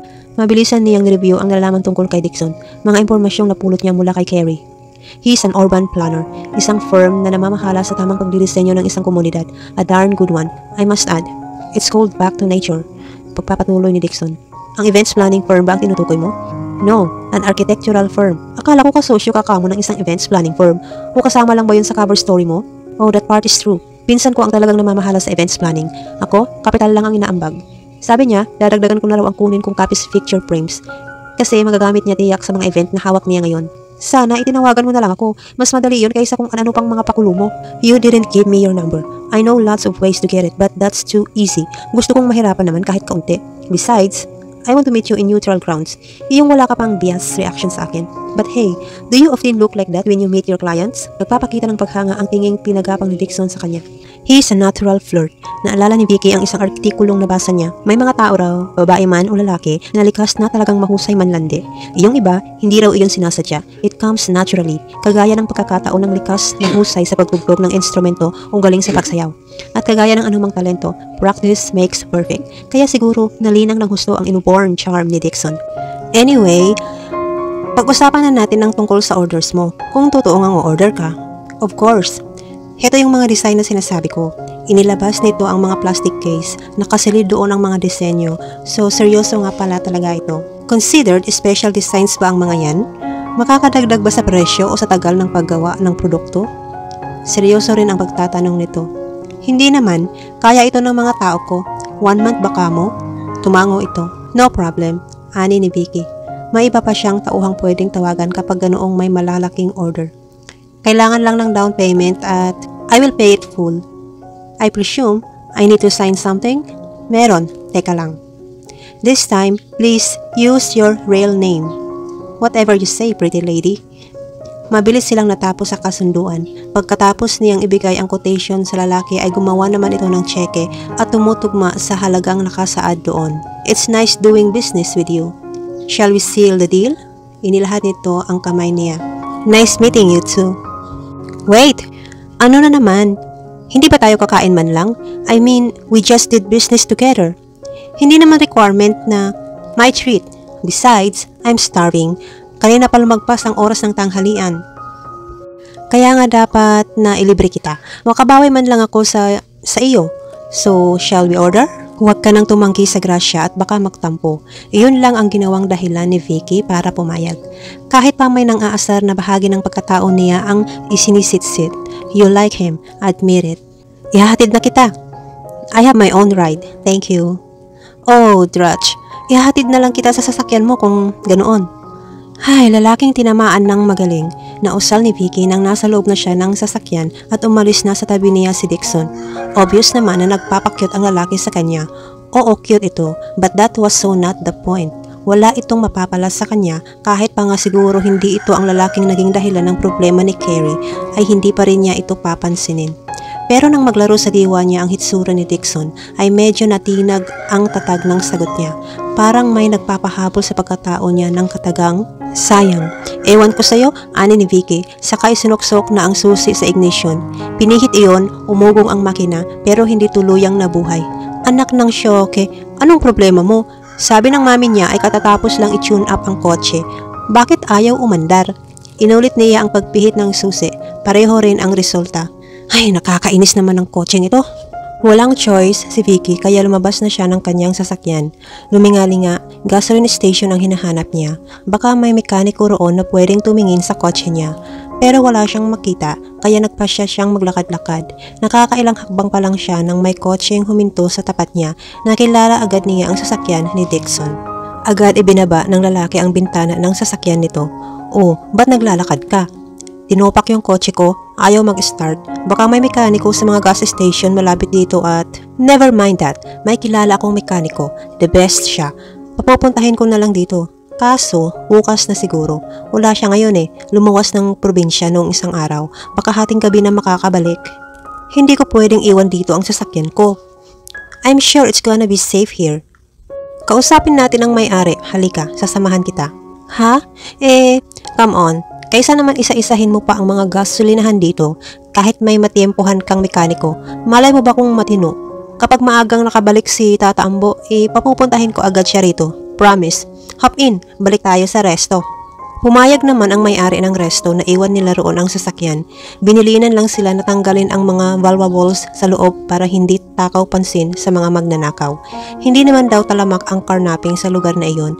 Idagdag pang hindi patok sa mga carnapper ang modelo ng sasakyan niya. Pagdating nila sa bahay ay naabutan pa nila ang nakahimpil na taxi. Nauna nga lang yata ito sa kanila ng kaunti. Nakaibis na ang sakay nito. Pagkakita kung sino ay nagkumahog siya sa pagbaba ng kotse. Ate Tricia! Tawag niya sa kapatid. Mula sa loob ng taxi ay may inaalalayan ito sa pagbaba. Lalo siyang natuwa nang makita ang pamangkin na si Gail. Tita Vicky! Excited din ang bata pagkakita sa kanya. Tumakbo agad ito palapit. Sinalubong niya ito ng yakap sa kakinarga. Ang bigat mo na, baby. Ano bang kinain mo? Elepante? Humagikik ang bata. It is good to see you too, ate. Napaluwas kayo. May ma-attend akong seminar sa Makati, 3 days. Isinama ko tong si Gail kasi alam ko namang miss na miss nyo na ni Mami. Sinabi mo pa, miss ko na tong cute na to. Pinupog niya ng halik ang pamangkin. Hindi ka pa kasi gumawa ng sayo. Teka, who's the hunk? Pambulong na tanong ni Tricia sabay nguso sa likuran niya. May kasama pala siya at mukhang sumunod sa kanya. Ate, si Dixon. Dixon, kapatid ko. Si Tricia. Itong Little Miss Philippines na to, sino siya? Ito ang prinsesita namin, si Gail. Nag-uumapaw ang giliw na tinig na sabi ni Vicky. Hello little girl, I'm Dixon. Inilahad pa ng lalaki ang kamay sa bata. Nahiya tuloy si Gail. Isinubsob nito ang mukha sa balikat niya. Oh, shy type. Ang ganda-ganda mong bata. Itinatago mo ang mukha mo? Come on, let Tito Dixon see your lovely face. Mahiyain talaga si Gail, lalo na sa mga taong ngayon lang nito nakita, kaya nakakamangha na agad nitong sinilip ang lalaki. Wow, there, sabi ko na nga ba. Miss Universe in the making, sabi ni Dixon. You're funny, wika naman ni Gail na nakalimutan na yata ang pagiging shy. Funny? Totoo yung sinabi ko at kitang-kita ko kung kanino ka nagmana. Good looks run into your family ha. Sa kanila na ng ate niya tumingin ang binata. Mag-ingat, nakamamatay, bulong sa kanya ni Tricia. Stage whisper yon. Kunwari, ibinulong pero dinig na naman ng mga kasama nila. Nakamamatay ako? Nagtaka pa na kunwari ni Dixon. Ang tawag sa meron ka, deadly charm, sabi ni Tricia. Sana lang ay suot nitong kapatid ko ang agimat niya. Agimat? Anang binata. Iyong pangontra sa mga lalaking may deadly charms, but come to think of it, mas maganda siguro kung naiwala na niya yun para naman umastang earthling siya at hindi yung parang being from another universe. Pasalamat si Tricia at walang pakalat-kalat na bato sa tabi-tabi. Kung meron, baka may bukol na ito ngayon. Frustrating nga lang kay Vicky na wala siyang maibato sa kapatid maliban sa nakapakatalim na tingin. Oh, galit ka na niyan. Naku sis, hayan na, lumalabas na ang St. Thomas. You know, matandang dalagang masungit, sandamukal na pusa na lang ang kailangan at sasakto ka na sa image na yon. Kahit santa, susungit sa pinagsasabi mo. I think she's right. Act like an old maid, think like an old maid, then you become an old maid. Mas matalas na tingin ang itinapon ni Vicky sa nagsalita. Bakit ba iimik-imik pa ang gwapong lalaki, hindi naman ito kinakausap? Wala akong makitang masama sa pagiging old maid. Nakataas ang noong sabi niya. Okay lang naman ang maging old maid kung iyon talaga ang itinakda sa'yo ng tadhana. Kagaya na lang kung namatay yung soulmate mo bago kayo magkaroon ng pagkakataong magkita, o kaya kung nakalimutan ka palang gawan ng soulmate or something. Pero kung parati kang ewas pusoy sa mga lalaki, lalo na sa mga kagaya nitong si... Ano nga bang pangalan mo? Balang ni Tricia kay Dixon. Dixon Jimenez at your service, sagot ng lalaki at yumukod pa. Kagaya nitong si Dixon Jimenez at your service.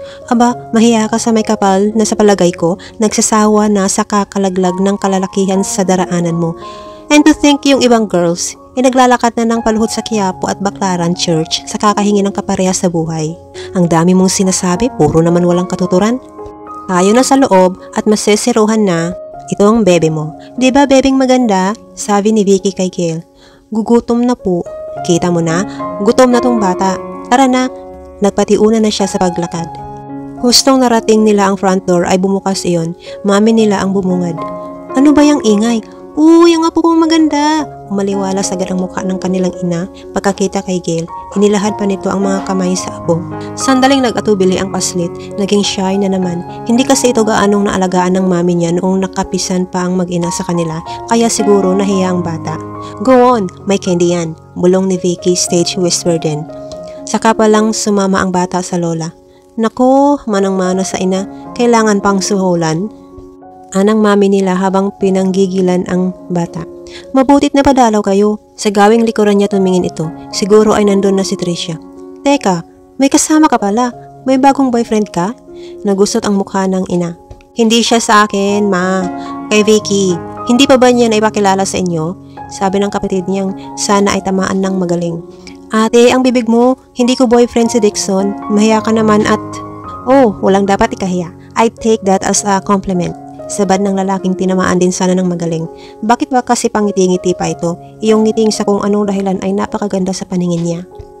But still, it is a lie. Kaya, ma, just to set the record straight, hindi ko boyfriend tong si Dixon. Hindi siya nanliligaw kaya hindi ko siya magiging boyfriend kailanman. Parang nire-recite ni Vicky ang panatang makabayan. Kung manliligaw pala, posibleng magiging boyfriend mo siya. Oh, napaigik ang ate niya nang sikuhin siya nito ng malakas.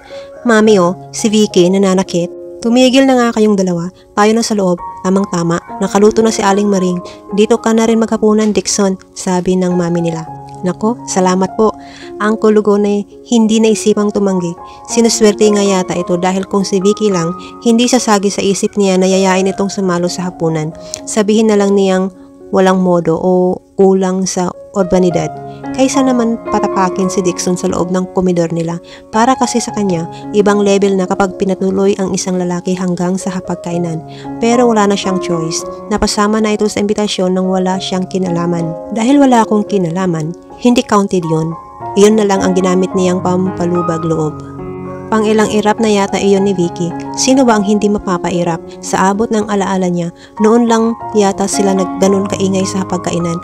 Umaatikabo ang kwentuhan, panay ang kanilang tawanan, at hindi pala siya kasali. Ang mami at kapatid lang niya ang nanganganib kabagin. Siya kasi, nagbibigil pa, namumukod tangi siya sa adhikaing iyon.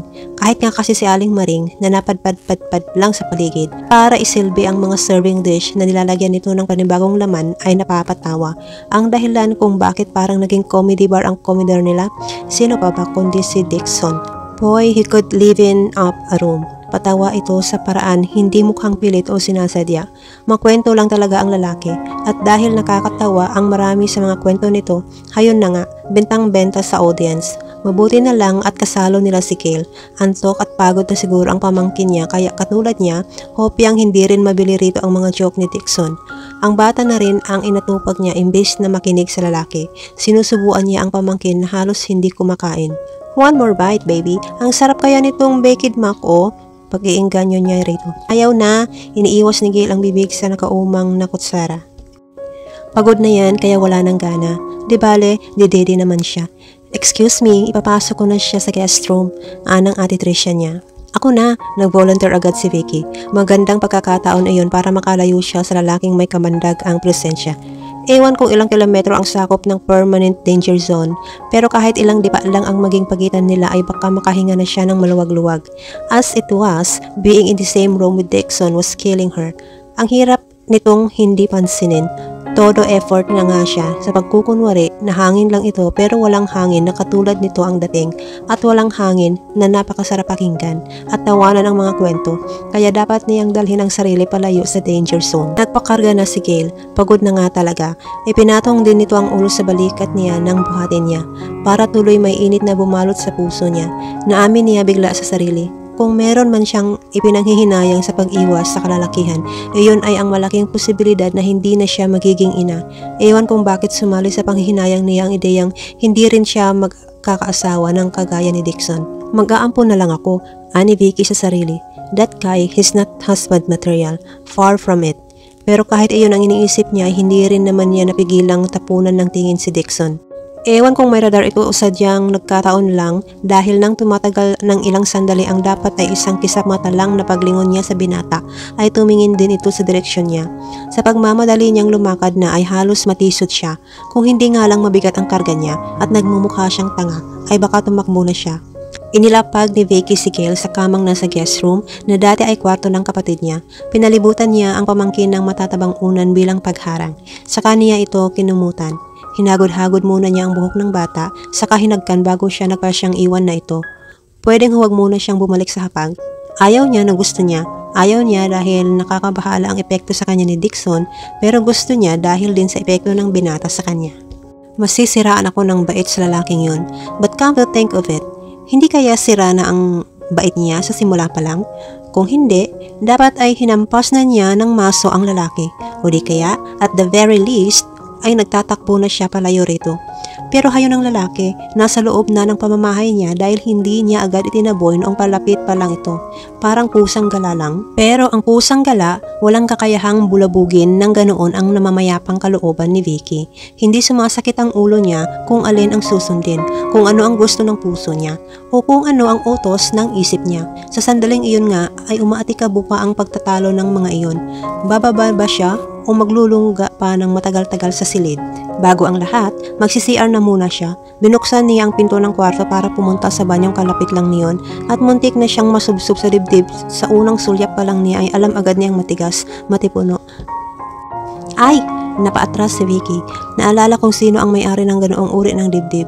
Sa paglipad ng tingin niya, papunta sa mukha ng lalaki ay parang gusto na rin niyang lumipad papunta sa alternative universe, doon sa solar system na walang Dixon. Ano ang ginagawa mo rito? Ba't paggala-gala ka sa bahay ng may bahay? Oh, makiki-CR. Barado daw kasi yung sa ibaba, sabi ni Mami. Mami na talaga ha? Agad-agad. Sandaling huminto lahat ng thought processes niya sa narinig.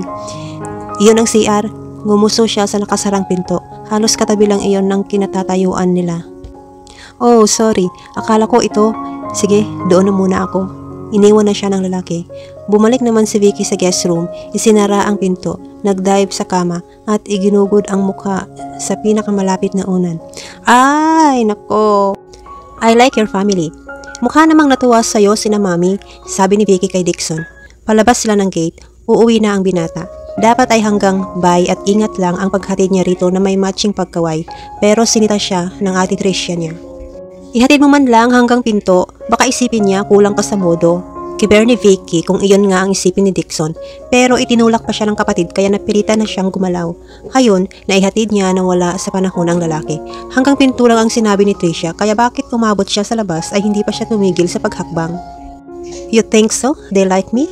Parang tuwang-tuwa ang lalaki sa naturang ideya. Kung hindi, buto-buto ka na lang ngayon, nalapa ka na, ganti ni Vicky. Napailing siya. Si Tricia, walang masamang tinapay rito, kahit sino nakakagiliwan. Pero ang mami niya, juicy sa gagantimpalaan ng ngiti. Kaya nakapagtatakang kay Dixon ay giliw na giliw agad ito. Pinabaunan pa nga si Dixon ng haleyang obe, nagawa nito at halatang nagustuhan ng lalaki. They like me, pero ikaw, parang hindi. Kailangan ba, whether I like it or not? Pagbubutihin ko pa rin naman ang paggawa sa mga order mo. Anong kinalaman ng orders ko sa kagustuhan kong matuwa ka rin sa akin? He is a natural flirt. Remember that. Paalala niya sa sarili. Para kay Dixon, kasing natural ang paghinga ang pambobola kaya hindi siya dapat tablan. Vicky, huminto ang binata sa paglakad at humarap sa kanya. I saw you with your niece. You're a natural with kids. Ibig sabihin, magiging mabuting ina ka. So it would be a darn shame if you never have one of your own. Pwede akong maging mabuting ina kahit walang asawa at bago pa niya maituloy ang sinasabi ay napipilan na ang bibig niya ng bibig ni Dixon. Hinalikan siya nito. Muntik ng panawan ng ulirat si Vicky, hindi dahil may nangahas na humalik sa kanya. Her very first kiss, kundi dahil sa reaksyon niya, imbis na karate siya pang aabutin ni Dixon, parang gusto pa niyang isampay ang mga braso sa balikat nito, tumingkayad at yakapin ito. Bago pa siya matuksong gawin iyon ay itinulak na niya ang lalaki. Bilang dagdag effect, sinampal pa niya ito. How dare you! Pinanlisikan niya ito ng mga mata. Wow, galing! Pang-award ang acting. Buska na naman ng mapang-asar na bahagi ng pagkatao niya. Tila alam niyon na oo, acting lang yon. Hindi sumagot si Dixon. Ngumiti lang. Kapag kunwari ay naglakad na palayo. Lumabas ito ng gate, tuloy-tuloy sa kotse nito.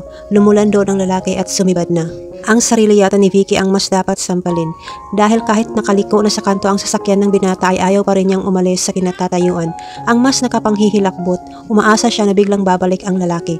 Halos magtatakbo siya pabalik sa bahay nang mawari iyon. Diretso ang tingin ni Dixon sa windshield, tutok ang pansin sa kalsada at sa pagmamaniobra ng sasakyan. Itinoon niya ang buong atensyon sa ginagawa dahil ayaw muna niyang isipin kung paano ang nangyari kanina lang.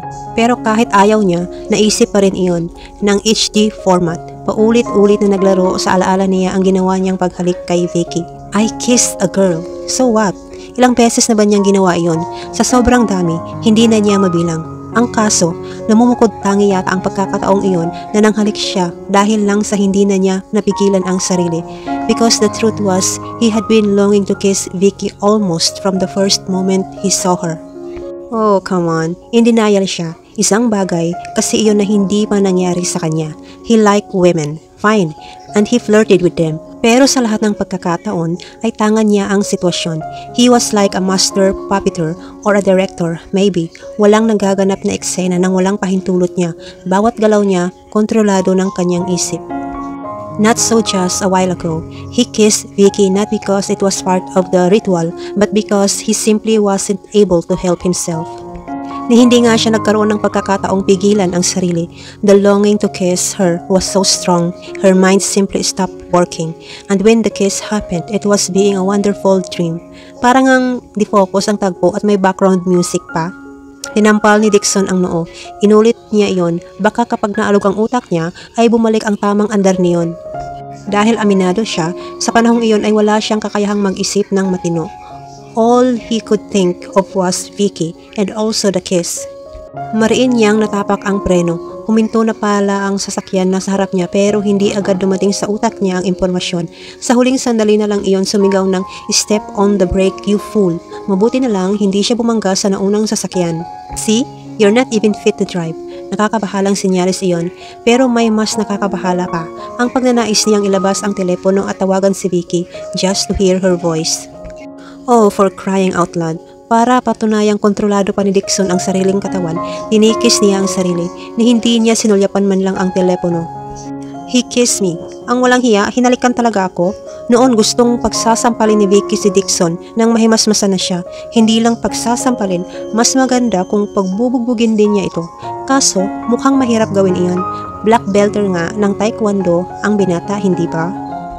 Nakiliti siya sa ideyang ang husay-husay ni Dixon at lalo siyang nabubuwisit sa sarili.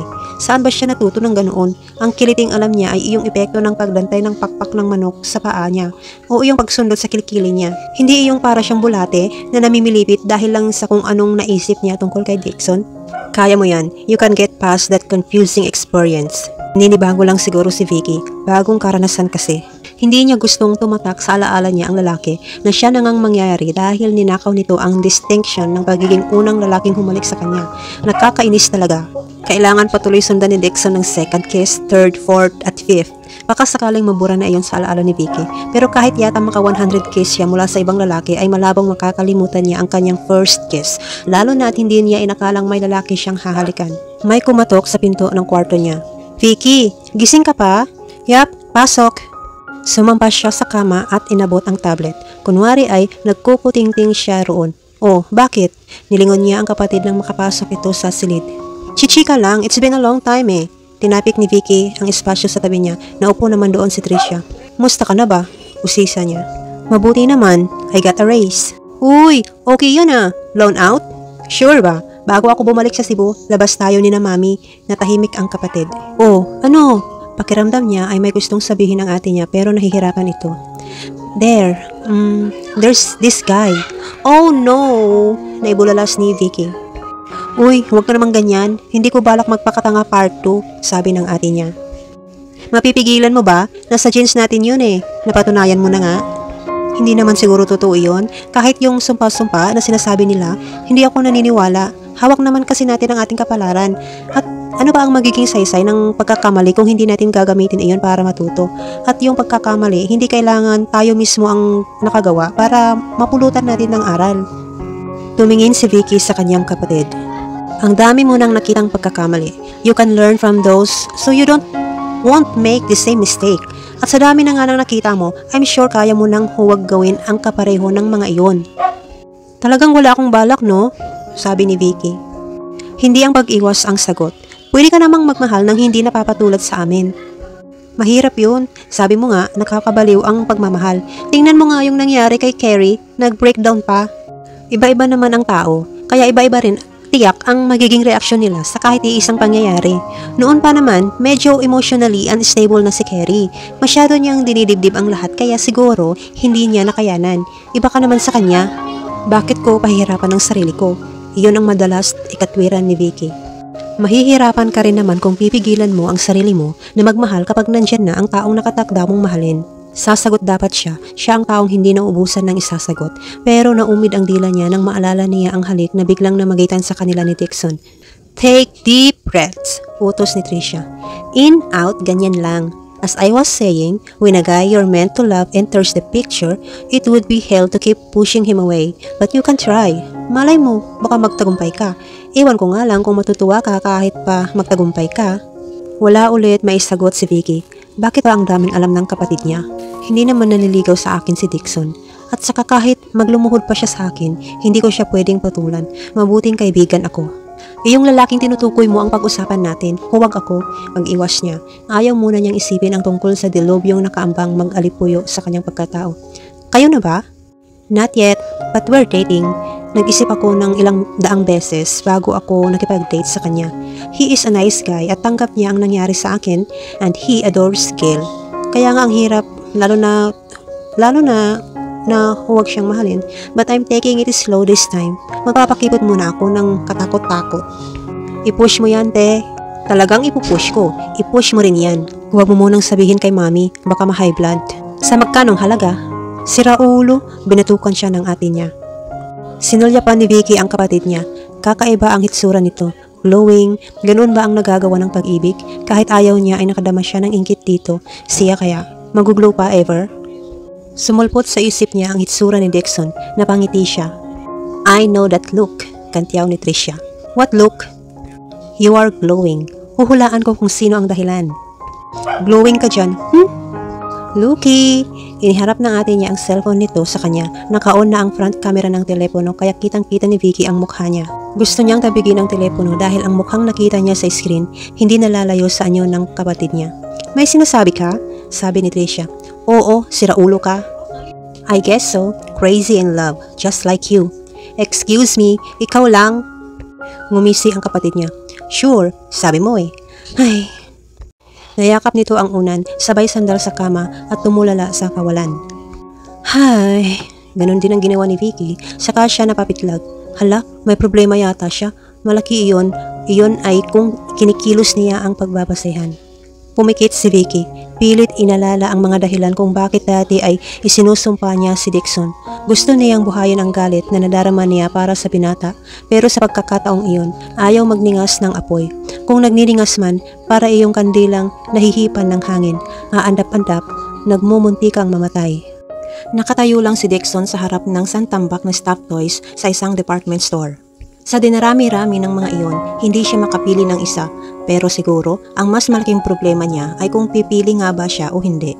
Ay, ang laki ng problema mo. Nakakainis lang na hindi naman talaga iyon ang problema kung tutuusin. He knew the drill. Ang husay niya sa protocol ng panliligaw. Giving a cute gift is one of the steps. Pero kahit gaano kagaganda at kamamahal ng mga stuffed toys sa harap niya, sa tingin niya ay hindi akma ang kahit ni isa sa mga iyon para kay Vicky. Bakit mo ba kasi bibigyan? Pumalatak si Dixon. Bakit ba sumasakit ang ulo niya sa pagdidesisyon lang kung bibigyan ba niya ng regalo ang dalaga o hindi?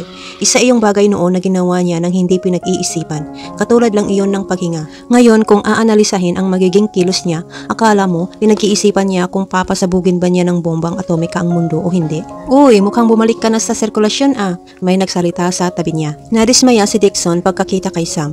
Mutual friend nila ito ni Nino at kagaya nila, maestro level ito sa pagkabulero. Hindi ah, tanggi niya. Hindi? Iba't nandito ka? Kabisado rin nito ang protocol kaya nahuhulaan nito ang rason kung bakit nakatitig siya sa sandamukal na stuffed toys. Babes lang ba ang binibigyan ng ganyan? Hindi pwedeng bata? Katwiran ni Dixon. Hala, may anak ka na? Bulalas ni Sam. Don't say bad words pare. Puno ng kumpiyansa ang pagpapasya ni Dixon. Pumili siya ng cute na stuffed panda at dinala iyon sa kahera para bayaran. Kasunod na iyon ay sa food section naman siya nagpunta. Kahon ng tsokolate ang kinuha niya. Sa lagay na yan hindi ka naniligaw ha? Sinulyapan niya si Sam na sumunod pala sa kanya. Nandyan ka pa? Don't you have anything better to do? Hirit ni Dixon. This is better. Welcome back bro. I'm not back. Para talaga sa mga bata ito. Baka mademanda ka ng corrupting minors, sabi ni Sam. Ulol, inihampas niya rito ang kabibili pa lang na stuffed toys. As a matter of fact, he was telling the truth. Salamat sa sinabi ni Sam tungkol sa pagkakaroon ng anak. Nagkaroon ng brilliant idea si Dixon. Sa bake shop ako tutuloy. Ano, sasama ka pa rin? Tanong niya sa kaibigan. Na, alam ko naman na ang gimmick mo. Bulok pa rin, kagaya ng sa akin. You're gonna buy something sweet for the lady, old stuff. Akala ko pa naman makakapulot na ako ng bagong teknik. Oh, paano? Bye, see ya. Not if I see you first, pabirong ganti niya. Mabilis ang paglakad ni Dixon papunta sa bake shop. He felt excited and he had to smile at that. Kailan ba siya huling na-excite ng ganoon? Parang ang tagal na at hindi sa ganoong level. Excitement iyon na nagbibigay ng kakaibang sigla sa kanya. He was going through the drill but with the twist and he was doing it because doon siya natigilan, napalunok. Medyo pinagpawisan dahil nawari niya, ginagawa niya iyon dahil gusto niyang matuwa si Vicky. Matuwa hindi para maka-score siya kundi para lang basta mapasaya ito. May piyesta? Komento ni Vicky pagbaba niya ng hagdan. Kanina pa siya tinatawag ni Tricia pero may kachat siyang kalente at hindi niya gustong iwan iyon ng basta kaya sinabi niya sa kapatid ang ganito. Puwera na lang kung nagugunaw na ang mundo, huwag mo muna akong istorbuhin pwede? Ang taray ng lola mo, pues bahala ka nga. Iyon ang sagot ng kapatid saka siya iniwan. Nagtagal pa ang usapan nila ng kliyente. Halos nakalimutan na nga ni Vicky na tinatawag nga pala siya ni Tricia. Naalala lang niya iyon pagkatapos mag-CR. Bumaba na siya at doon ay nadatnan niya na parang may party. Isang malaking bilao ng palabok ang nakabukas sa hapag. May cake, may ice cream. Si Gail, yakap-yakap ang cute na panda. Nilalantakan din ng pamangkin at ni Tricia ang tsokolate. Pagpasok ni Vicky sa komedor ay sumulpot naman mula sa kusina ang mami niya. Dala ang cake slicer. Sino ang nanalo sa loto? Tanong niya. Si Dixon. Si Tricia ang sumagot. Saktong pagbanggit nito ng pangalan ng lalaki ay lumitaw ito. Galing yata sa banyo. Nanalo ka sa loto? Magkano?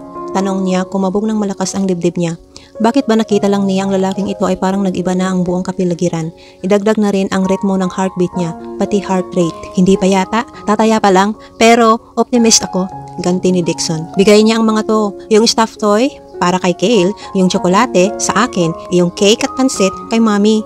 Paglilintan niya ni Tricia. Ako, wala. Kusang lumabas iyon sa bibig ni Vicky. Kung sana lang ay pwede niyang bawiin, himig nagtatampo pa yata siya. Meron. Ako, all of me. Sagot na magaling na lalaki. May nanulay na kung ano sa pagkatao niya. It took her a while to realize what it was. At nang matukoy kung ano ay gusto niyang mahimatay. Kilig. That was what she felt. Bagong karanasan iyon at masarap pala. He! Bulyam ni Vicky sa lalaki. Old style courtship lang naman ang isang to. Komento ni Tricia na patuloy sa pagpapakasasa sa tsokolate. Oo nga, buong pamilya ang nililigawan. Samot ng mami niya, kumuha ito ng isang slice ng chocolate cake, inilagay sa isa sa mga platitong nakasalansan sa mesa at inabot ito sa kanya. Oh, sabi ni Tricia, inuumang ang isang hilera ng chocolate square sa kanya. Kawawa ka naman walang bigay sa'yo si Dixon, kaya sisharean ka na lang namin ni mami. Ewan ko sa inyo, lalabas muna ako. Iniwan muna ni Vicky ang mga kapamilya. Naguguluhan siya sa nararamdaman. Hindi siya sanay at lalong hindi siya natutuwa. Teka, natutuwa nga pala siya. Doon siya hindi sanay. Iyong matuwa siya na parang hindi pa siya natuwa kahit kailan sa mga lalaking nagpakita ang gilas sa kanya. Ibang klase naman kasi ang isang to. Tagos sa buto. Dixon knew the right buttons to push. And even if she knew he was pushing them, she couldn't do anything to stop herself from responding. Kaya umalis muna siya. Lalo siyang hindi makakapag-isip kung nasa tabi-tabi lang ang lalaki. Tumuloy si Vicky sa bakuran, tumunghay sa harap ng mga banda na alaga ng mami niya. Staring at the lovely flowers calmed her down. Wala siyang green thumb, kabaliktaran pa nga. Halos lahat ng itinanim niya, kahit yata damo, namamatay. Kaya natutuwa siyang panoorin ang malulusog na halaman ng mami niya. Ang kaganda niyo naman, pagkausap niya sa mga bulaklak habang hinahaplos ang mga ito. Mas maganda ka. May sumagot. Siguradong hindi nagsasalita ang mga banda kaya isa lang ang salarin. Nakilala ni Vicky ang tinig at ang kaguluhang nagsisimula na sanang humupa sa pagkatao niya ay nag-iibayo. Mas matindi pa nga ngayon kaysa sa kanina. Sorry, iyon ang sunod na sinabi ni Dixon. May kasama ba iyong maingat at banayad na pagdapo ng mga palad sa magkabilang balikat niya? Don't touch me! She shrugged his hands off. Nakadagdag pa iyon sa kaguluhan ng isip at puso niya. Uy, Huwag ka nang magalit. Sa'yo ko nga dapat ibibigay yung cake, chocolate, at etc. Kaso, baka sabihin mo, style ko bulok. Isa pa, natuwa rin naman ako na nagustuhan ng pamilya mo ang mga dala ko. Astang PG kung minsan ang mga iyon. Patay gutom? But I meant what I said. Ang alay ko sa'yo, dahan-dahan siyang ipinahit ng binata paharap dito. Ang alay ko sa iyo, heto. Itinaas nito ang mga kamay. Ako. Mas bulok na style yata yan. Pinilit umismid ni Vicky pero hindi siya nagtagumpay. Imbes na uwi iyon sa pagngiti. Oh, thank you. Sinabi ni Dixon ang dibdib. It's that kind of smile that I want to see. Tumigil ka na nga sa kadramahan mo. I told you, wala akong balak pumatol sa mga lalaki, lalo na sa mga kagaya mo. Kagaya kong ano? Kagaya mong nuknukan ng bolero at obvious naman na hindi nagsiseryoso. Dati, oo. Oo nga, dati yon. But I turned over a new leaf. Ikwento mo yan sa kutsero, baka siya maniwala, pero ako, never. Maniwala ka o hindi, iyon ang totoo. I was having a good time then. Hindi ako ipokrito para itanggi na masaya ang... Well, maging bolero. I flirted with women left and right and I had a really good time. Ayaw mo ng commitment. Gusto mo lang, puro saya. Mismo, that's what I believe love should be. Iyon naman kasi ang kinamulatan ko. Naudlot ang pagbusa na padapat ni Vicky. Oh, akala ko ba you had a happy family life? Iyon ang sabi mo dati ah. To a certain extent, but my mom, she left me and my dad when I was little. Bakit? Hindi na agad sumagot si Dixon. Sabi ni Daddy, may hindi sila pinagkakaunawaan, but I later learned the real reason she went with another man. Yung boyfriend niya, bago si Daddy. Habang lumalaki ako, sa mga naririnig kong kwento-kwento, ay napagdugtong-dugtong ko nga ang mga pangyayari. Lumalabas na panakiputas lang pala si Daddy. He had been in love with my mom for the longest time, pero hindi siya pinapansin. Na friend zone siya. I think that's the term teens use. Nang makiwalay si Mami at iyong boyfriend niya, well, Daddy stepped in. He probably comforted her, boosted her ego, etc. etc. Maybe my mom fell in love with him then. I'm not sure. But if she did, it was not enough to make her stay with him, with us. Natahimik si Dixon pagkatapos magpakawala ng malalim na hininga. Nasaan na siya ngayon? Your mom, I mean. Don't know. Don't care. Yung dad mo? He died a few years back. He never remarried. Naging workaholic na lang siya. The best defense is a good offense. Naalala ni Vicky na isa pang motto niya. It seemed he had been playing the same game. Everything was fine with me until I met you. Inaasahan mong maniniwala ako dyan? It doesn't matter whether you believe me or not. All I asked is the chance to show you. No. Mabilis at may halong panik ang pagtanggi ni Vicky. Dahil noon pa lang, alam niya hindi niya kakayanin. Please, no. It seemed Dixon didn't take no for an answer. Natuklasan ayon ni Vicky na sumunod lang na araw. Kagigising lang niya, nagmumuta pa siya at nag-iinat pa lang sa harap ng bintana nang may umagaw ng pansin niya. Isang pagkalaki-laking lobo. Sumusungaw lang iyon sa ibabaw ng mga tanim pero maya-maya, unti-unti nang umaangat sa hangin. May nakasabit pala roong mensahe. Pababa ang pagkakasulat kaya habang umaangat ang lobo ay unti-unti rin niyang nababasa ang mensahe. Good morning, pretty lady. Mwah. Nahulaan agad ni Vicky kung sino ang may pakana niyon.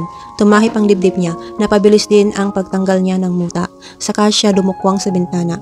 Hindi siya nagkakamali ng akala. Si Dixon ang tumambad sa paningin niya. Tangan ang tali ng malaking lobo na ngayon ay tumatangay na ng hangin dahil sa taas-taas na niyon. Sumabit yan sa poste ng Meralco. Nakita mo, tostadong Dixon ang labas mo. Sabi niya, kahit matusta ako ng bulta-bultahing kuryente, walang problema. Ang mahalaga, nabati kita ng magandang umaga at maiparating sa iyo ang nararamdaman ko. Hindi ako affected. Hindi ka affected, giit ni Vicky sa sarili. Pero napahawak pa rin siya sa pasamano. Kagaya ng lobo, umaangat na yata siya sa hangin. Ang dami mong gimmick, puro bulok. Hindi mo man lang ba ako paiinumin ng kape? Wala kaming kape. Seryoso? Well, mabuti na lang pala. Boy Scout ako, laging handa. Tada! Isang malaking supot ang itinaas nito. Hindi lang kape ang nandito kundi pambara din sa kape. Siguro naman papapasukin mo na ako. Hindi pa rin. Ang lupit mo. Now you know. Please. Oy, ano bang arte yan? Napaigtat si Vicky nang dumutdot siya sa tagiliran niya. Nandito ka pa? Tanong niya sa kapatid na siyang nabalingan niya. Akala ko ba kahapon ang last day ng seminar mo? Nag-extend ako ng bakasyon. Masama ba? Hindi naman sana kung hindi lang ito nangingialam sa eksena ng may eksena. Tindi mong magpakipot sis, circa 1900s. Super throwback na yan ah. Hindi ako nagpapakipot. I mean it. And huwag kang magdrama at baka maunahan ka pa ng iba. Gumuso ito sa direksyon ni Dixon. Nahinto sa pagja-jogging si Marikit, isa sa mga kapitbahay nila. Feel na ng babae ang pangalang ibinigay rito ng ina. Pantay singit ang jogging short nito at labas cleavage ang tank top na paterno niyon. Kinausap nito si Dixon, hindi lang basta kinakausap, may pahawak-hawak pa sa braso itong nalalaman. How did I end up with this? Pero ang this na tinutukoy ni Vicky ay siya na yatang pinakamasarap sa mga damdaming naranasan niya. Hindi na siya nagtataka ngayon kung bakit ang daming naaadik sa pag-ibig.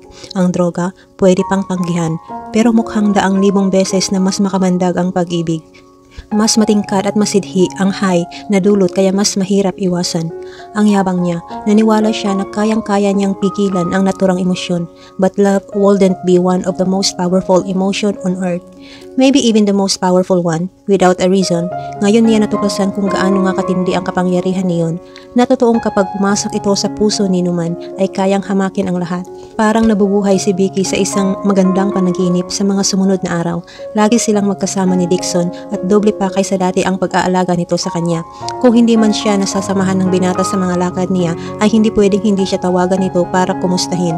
At kung minsan, bigla na lang itong susulpot para saluhan siya sa tanghalian. Madalas si Dixon sa bahay nila, madalas din na may dala itong pagkain. Nang matempuhan minsan ng binata na nagkahardin sila ng mami niya, ay walang pag-aatubili itong tumulong. Pawisan ito pagkatapos, but he couldn't be more adorable in her eyes. Masaya na sana si Vicky, kung hindi sa mayat-mayang pangangalampag sa kanya ng konsensya. Gusto niyang alamin sa lalaki ang tungkol kay Carrie. Pero nag-aatubili siya, natatakot sa posibleng marinig. Matagal silang nawala ng komunikasyon ni Carrie. Hindi kasi niya natitiempuhan na naka-online ang kaibigan. Hindi rin ito sinasagot ang mga message niya. Hanggang minsan na nakalog-in siya sa Skype at nakausap niya ang mami nito, nangungumusta. Uy tita, long time no hear, aniya. Nagka-problema lang ang ng kaunti kay Carrie. Bakit po? Nanumbalik daw ang depresyon ni Carrie. Hindi naman raw iyon bago. But there's one thing I wanna know. I hope you would pardon me for asking. Nagtaka siya, mukhang balisa ang ginang. Ano po yon tita? Ang dahilan ng depression niya. Kasi may nasagap siyang rumors sa ilang friends niyo. Rumors? About you and Dixon. Napatda si Vicky, tigagal siya. Sa totoo lang, pero pinilit agad niyang makabawi. Sana lang ay hindi napansin ng kachat niya ang reaksyon niya. Mabilisan siyang nag-isip, paanong kumalat ang chismis. Ikinasal na si Minnie at, oh no, maraming pictures na pinagkukuha sa okasyon. Iyong ilan, sweet sila ni Dixon. Hindi siya ang pasimuno kundi si Dixon, pero may kasalanan din siya. Hindi siya umiwas o tumanggi. Nakalimutan niya na sa lawak ng sakop ng social media, kahit yata nasa ibang planeta ang mga kakilala niya ay makakarating pa rin sa mga ito ang balita tungkol sa kung ano-anong mga bagay. I guess it's true, ha? Ani Tita Myla. Hindi pala siya nagtagumpay na itago sa ginang ang pagkatigagal niya.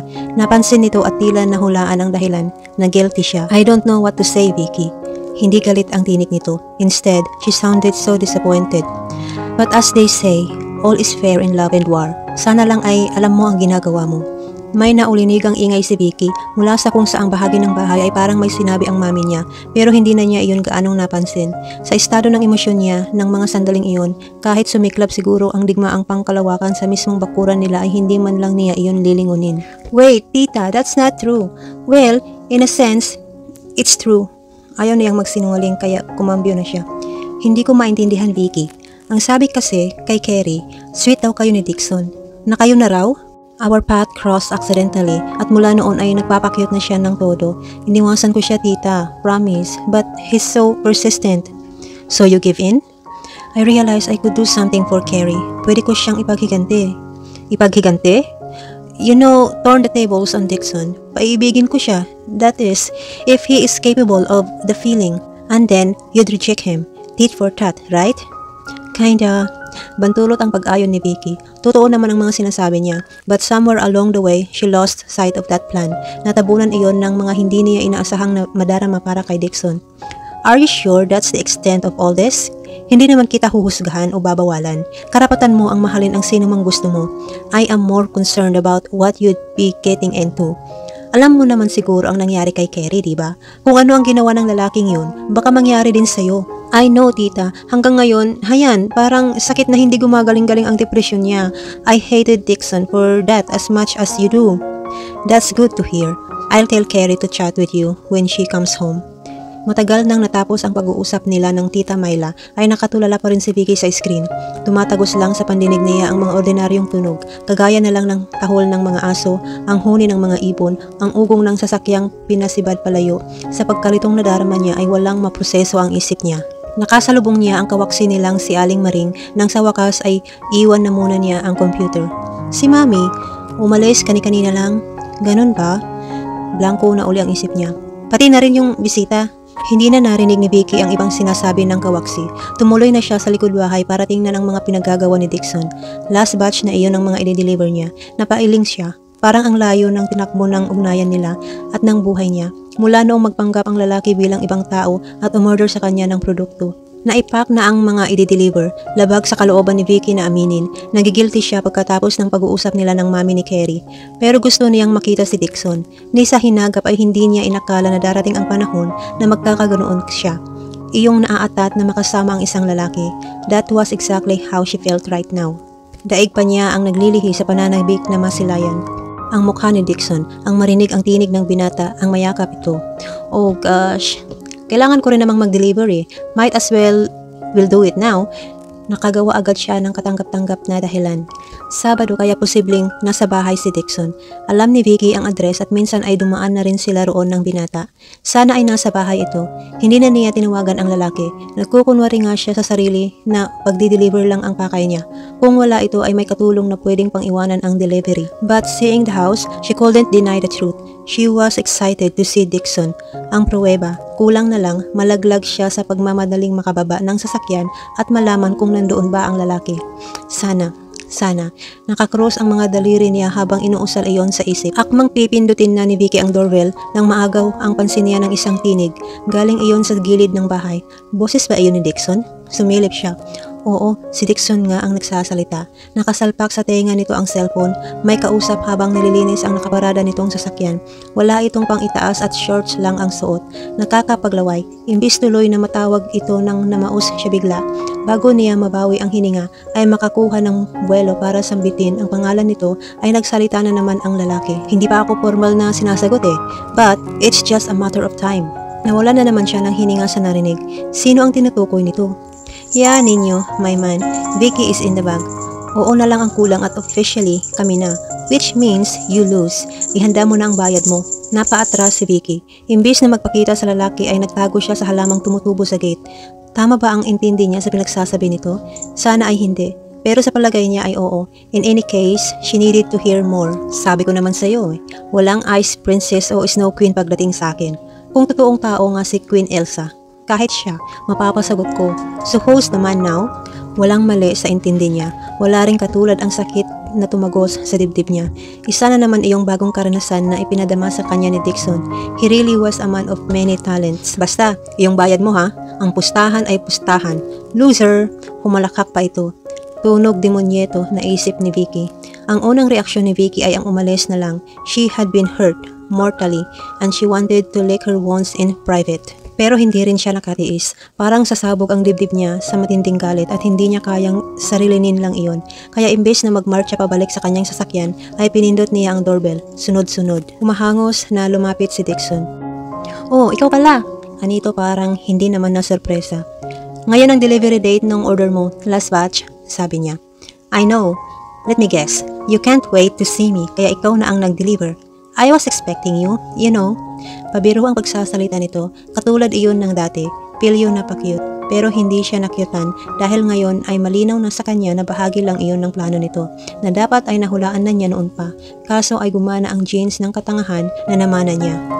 Sinabi mo pa, I can't wait to see you, to tell you what an ass you really are. Ha? An ass, a jerk, a low life. Teka lang, ano bang nangyari at... I know everything. I heard everything. Umamin na si Vicky. Ano ba ang problema kung nalaman man nito? Guess what this means? You lose. Loser! Nagmistulang pader sa tigas ang hilatsa ng mukha ni Dixon. Tit for tat, right? What? Huwag kang magmalinis. I know what you're really planning. You're plotting revenge, right? Hindi ko alam na kaibigan mo pala si Carrie. Had I known ni hindi kita nilapitan? Napatda siya. Kanino nito nabalitaan? Kay Tita Myla? Imposible. It doesn't matter where I got the news. The important thing is I got it. But then, it really wouldn't have mattered. Ang mahalaga lang sana ay mapasagot kita. Too bad it ain't gonna happen. Pero hindi na rin naman siguro malaking kawalan. I mean, at least, I don't have to stick around pretending I'm madly in love. Ang sakit lang ha, she could feel the pain slice through her heart. Pero pinilit niyang ipagwalang bahala iyon. Hindi siya papayag na siya lang ang masaktan. I know, right. I've been doing it too, after all. Ganti ni Vicky. Lalong nangulimlim ang mukha ni Dixon, halatang nasaktan, o nasaling ba ang ego? But here is something you probably don't know. What happened to your friend, it is not entirely my fault. In fact, maybe I'm the least at fault. Dahil hindi ko kasalanan kung bumuo man siya ng mga ilusyon tungkol sa akin. The truth is, I never did anything to make her think I like her. Siya pa ang... Oh, never mind. Ano pa ba ang saysay? Ikwento ko man sa'yo ang buong pangyayari. I'm sure, siya at siya pa rin ang paniniwalaan mo. But then I guess it's better this way. No harm, no foul. Pareho lang naman pala tayo ng motibo. I salute you. Ikaw ang unang babaeng kumasa sa akin. Now, where is the stuff I ordered? Mabuti pa si Dixon, kayang isara at buksan ang emosyon na parang gripo. Patunay ang sinabi ng binata sa kakayahan nitong iyon. Bigla ay hindi na personal ang pinag-uusapan nila. Trabaho na. Nasa trunk, kukunin ko. Tinalikuran niya ito at nagmamadaling iniwan. Pero pagbukas ni Vicky ng trunk ng sasakyan ay nasa tabi na niya agad ito. Ako na. Ito ang nagdiskarga ng dalawang malalaking kahon. Hindi tuloy maiwasang maalala ni Vicky ang mga pagkakataong sinabi nito na ang isang babaeng katulad niya ay hindi dapat nagbubuhat ng mabibigat. Hinayaan na lang niya ito, wala na siyang lakas para makipagtalo pa. Isa pa, ito na nga ang nagbuhat ng mga kahon. Sana nga ay dinagdagan pa niya at dinoble ang laman ng mga iyon. Harinawang magkaroon ito ng luslos sa pagbubuhat. I will send you the check.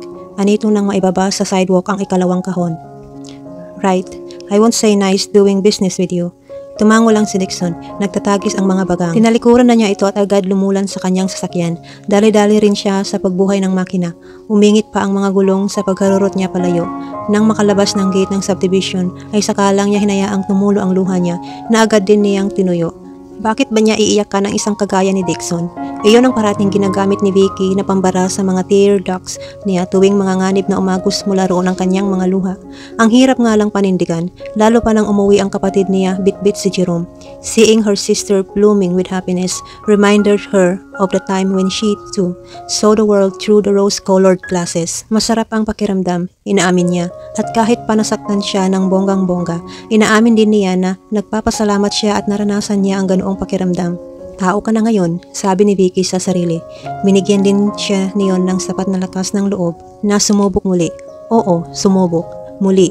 Ironic man, imbes na matakot ay lalo pa siyang tumapang. Ang katwiran niya, hindi naman pala nakamamatay o nakakabaliw ang sakit na dulot ng kasawian, kaya bakit niya iyon katatakutan? Malay ba niya, baka makajackpot siya. Ganoon daw ang pag-aasawa, ayon sa marami ng nakausap niya. Parang loto o pagsali sa raffle, swertihan.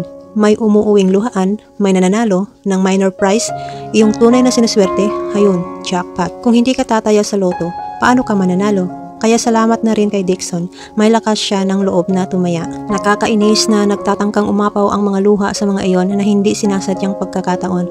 Kagaya na lang ngayong kaharap niya ang potential brother-in-law niya. Anyari, ha? Palhim siyang inusisa ni Tricia. Nahalata yatang para siyang nabiktima ng budol-budol gang. Nasobrahan ka ba ng pag-iinarte kaya nauntog si Dixon at natauhan? Sabi na kasing sunggaban na eh. Peke siya ate. Hindi na siya nag-imbento ng rason kung bakit na-reject sa buhay niya si Dixon. Gusto lang niyang masahiin ang ego niya. But then, why should I be surprised? Iyon naman talaga ang pagkakakilala ko sa kanya. Nabulagan lang ako ng hindi niya maituloy. Aaminin ba niya sa kapatid ang totoo? Nabulagan ka ng pag-ibig? Agad na dugtungan ni Tricia ang sinasabi niya. Nabahiran ng lungkot ang mukha nito pero tinapik siya sa balikat. Don't fret. It happens to the best of us. Pero teka ha, ang usay magpanggap ng Dixon ayon kung sakali. Pati ako na veterana sa usapin ng puso, napapaniwala niya. Isa mahusay nga, maestro ang lintik. Mamaya, ikwento mo sa akin ang lahat. Hindi ako makapaniwala ha. Maniwala ka dahil iyon ang totoo.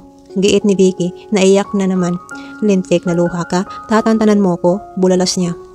You will live. Magiging sobrang miserable mo sa mga susunod na araw pero maniwala ka. Darating ang panahon na matatawanan mo na lang ang napakasaklap na yugtong ito ng buhay mo. Cheer up, sis. You're now an official member of the human race. Hindi natakot magmahal si Vicky. Sigurado na siya roon. Pero hindi rin naman siya tangang nagmamadali na ulitin ang karanasan. Ano ba naman kasi ang pag-ibig? Gadget o sapatos na kapag nasira, kapalit agad ang hahanapin? Ipapahinga muna niya ang puso at i-enjoy uli ang buhay niyang dati ay payapa. Umaasensong kabuhayan ang naging kapalit ng kanyang kasawian. Bunga iyon ng ibayong sipag at tiyagang ibinuhos niya sa pinagkakakitaan. Ilang beses siyang kinukulit ng atin niya na makipag-date na uli siya. Kasama raw iyon sa proseso. Hindi niya kailangan, hindi dapat dakmain ang unang lalaking makakadate niya. Pero makakatulong daw na bumalik siya sa sirkulasyon para hindi na niya mayat-mayang iniisip si Dixon. Hindi na itinatanggi ni Vicky na laman lagi ng isip niya si Dixon. Pero agad din naman niya itong pinapalayas doon kaya hindi siguro sasabihin na nagmumukmuk siya at hindi makamove on. Hindi naman pala ako mababaliw na katulad ni Carrie. Remembering about her friend gave her a twinge of guilt. Muntik pa siyang maging ahas sa lagay na iyon. Kaya nga nang minsang makita niyang naka-online ito ay nag-atubili siya kung padadalhan niya ito ng mensahe. Hi there! Naunahan siya ni Carrie. Ito ang unang bumati. Alangang bigla siyang mag-offline, kaya nakipagkumustahan na rin siya. Nag-switch sila sa video chat kagaya ng nakagawian nila. You're looking so much better, sabi ni Vicky pagkakita sa kaibigan na siya namang totoo. Kakaiba ang aura nito. She recognized the look. Wait, don't you tell me? In love ka? Ngumiti si Carrie sa katila nahihiyang tumango. Wow! And I mean wow! Pero teka, alam na ba ni Tita Myla? Oo naman, kilala rin niya yung guy. Kahit sa psycho, kinonsulta ko to. Ayoko nang mabaliw uli, ano? So, how are you in that department? I still have a few loose screws. Nakachat ko dati si Tita. Binanggit niya sa akin yung tungkol kay huminga siya ng malalim. Gusto niyang magpaliwanag sa kaibigan. Kay Dixon? Yeah, I guess that was something I didn't expect. But in a way, that proved to be my turning point. It also made me realize something very important. Hindi lang si Dixon ang dahilan ng pagbe-breakdown ko noon. In fact, looking back, I could say he played the least part. Ha? Nakakagulat iyon kay Vicky. Sobra. Hindi kasi iyon ang ipinapahiwatig ng mga sinabi ng kaibigan niya noon. Sa katunayan, si Dixon ang tunumbok nitong primerong salarin. Pinaasa lang pala niya ako. He was just playing around.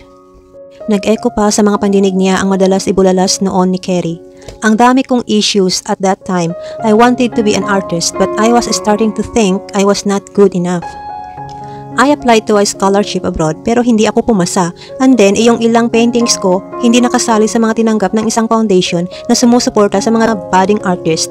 In a diplomatic way, they told me my works didn't pass their criteria. I was down in the dumps and then I met Dixon. Pakiramdam ko noon, siya ang kapalit ng mga kabiguan ko sa career. He's gorgeous and so fascinating. Kapag kausap ko siya, pakiramdam ko, ako lang ang nag-iisang babae sa mundo at gandang-ganda siya sa akin. Naalala ni Vicky na madalas ngang sabihin iyon sa kanya ng kaibigan at naranasan din niya. Dixon's charm was not definitely lethal. Nakagat ni Carrie ang labi. I'm ashamed to admit now but I'm obsessed over him to the point where I was already stalking him. What? Walang binanggit na ganoon sa kanya ang kaibigan niya. Napayo ko si Carrie. Nakakahiyang aminin pero iyon ang totoo. Iwan kong may sayad na rin ako sa simula pa lang dahil ang dali kong napapaniwala ang sarili ko na interesado rin sa akin si Dixon. At kahit nakikita kong iniiwasan na niya ako, sige pa rin ako sa pag-iilusyon. So, when he went into hiding, I felt thoroughly rejected. Dahil din siguro siya ang nag-iisang lalaking umakit ng matinding pasinasyon ko. Sa kanya na sentro ang mga hinaing ko na may iba pa ring pinag-uugatan. I had a lot of emotional problems back then, Vicky. Ang dami kong issues sa sarili ko. The breakdown, well, it was inevitable, I guess. The thing with Dixon, it was probably the last straw. Pero mabuti na rin siguro na nangyari iyon. Nang wasak na ako ay saka ko lang nasimulang buuin ulit ang sarili ko. It took a long while with a lot of detours but I think I'm making progress. In fact, I'm starting to believe I'm gonna make it. Ang reaksyon ni Vicky sa ipinagtapat ng kaibigan ay isang makabagbag damdaming, oh my shoke. Nagplano siya ng paghihiganti para sa isang taon kung tutuusin pala ay walang kasalanan. Hindi man niya naituloy ang plano ay binalak pa rin niya iyon. Niloko ka rin naman niya later, di ba? Kung sa bagay, but somehow, that didn't seem to make it right. Nagkamali ako. Fine, tapos na. Ano pa ang gagawin ko? Magharakeri? Kaya nga sinimulan ko ng itama ang mga maling nagawa ko. Payo rin ito ng psych ko. Part of the healing process daw. So I wanna say, I'm so sorry. Nadamay ka pa sa kabaliwan ko. My only excuse is that I wasn't in my right mind at that time. Kaya nga ngayon na kahit paano ay ayos ng pag-iisip ko. Humihingi ako ng paumanhin sa'yo. Can you ever forgive me? May choice pa ba ako? Kaibigan kita eh. Sabi ni Vicky. Really? After what I did? Ikaw na nga ang nagsabi. You weren't in your right mind. Oh, Vicky, thank you. That means a lot to me. To me too. Pag-amin niya. Kanina pa hawak ni Vicky ang cellphone niya, nag-uurong-sulong sa kanyang pakay. A part of her was urging her to go for it. The other part, iyong mas tuwag na bahagi ng pagkatao niya, ay gustong maglungga sa pinakamalalim na butas. Pagkatapos nilang mag-chat ni Carrie, ay luminaw agad kay Vicky ang dapat niyang gawin. Gagayahin niya ang kaibigan na inamin ang kasalanan at humingi ng paumanhin sa kanya. At the very least, she should say sorry to Dixon too. Nagtalo agad ang kalooban niya. Gusto niyang makausap na hindi ang binata. Kaya hanggang ngayon, kahit malinaw na sa kanya ang dapat at tamang gawin, hindi pa rin niya magawang gawa. Masyado nang nai-stress si Vicky sa pagtatalong iyon ng kalooban kaya ikinatuwa niya ang pag-agaw ng pansin niya, ang pagtunog ng laptop niya. May pumasok siyang email, galing iyon sa isang bagong kliyente. Inirekomenda lang daw siya ng kakilala nito. Hinihiling nitong mag-meet sila para pag-usapan ang tungkol sa ipapagawa sa kanya. Kung papayag daw siya, may sinabi na rin itong oras at lugar. Wala rin naman siyang gagawin kundi ang kaya uunahin na niya ang pagkakakitaan. Pagpasok niya sa resto ay lumingalinga siya. Iilan pa lang ang kumakain doon at ang mga lalaki ay pawang may mga kasama. Kaya mukhang hindi isa sa mga iyon ang kausap niya. Baka wala pa iyong kausap niya. Halos kakaupo pa lang ni Vicky sa harap ng isa sa mga mesa nang bumukas ang pinto at pumasok si Dixon. Ganoon ang nangyari sa kanila dati at doon nagugat ang magandang samahan nila ng binata. Matamis na samahan na pumakla. Nakuyom niya ang mga kamay. Nakakainis na sa kabila ng lahat ng ganoon pa rin ang reaksyon niya sa binata. Nanuyo ang lalamunan niya. Bumilis ang tahip ng dibdib niya. Gusto niya itong salubungin at maglambitin sa leeg nito. Mabuti at napigilan niya. Dahil may pumasok na babae, halos kasunod lang ni Dixon at agad nang umiti sa binata. Agad iniiwas ni Vicky ang tingin sa dalawa nang maramdaman na para siyang tinadyakan ng kabayo sa dibdib. It seemed Dixon was back in circulation. Malas lang niya na doon pa sa pagkikitaan nila ng kliyente ito napadpad kasama ang bagong babaeng hinahala ito. Inilabas niya ang tablet, kokontakin niya ang kliyente. Kung pwede pa ay iibahin niya ang lugar na pagkikitaan nila. Mahirap mag-concentrate sa pakikipag-usap sa kliyente kung ganoong nasa tabi-tabi lang si Dixon at may kaungaong pa itong babae. Abala siya sa pagdudot-dot sa tablet kaya hindi niya namalayang may lumapit sa kanya. Natuklasan na lang niya iyon nang maupo iyon sa tabi niya. Anong ginagawa mo rito? Angil niya nang si Dixon ang makita niya pag-angat niya ng tingin. I have an appointment, sagot nito. Pakikos appointment mo. With you. Asa? Hindi ako umaasa lang. I made an appointment with you and you agreed. I did not. Ang ka-appointment ko ay si... Oh no, not again. Naalala ni Vicky ang dating ginawa nito. Huwag mong sabihing ikaw si Frank Binero. Ngumiti lang ito.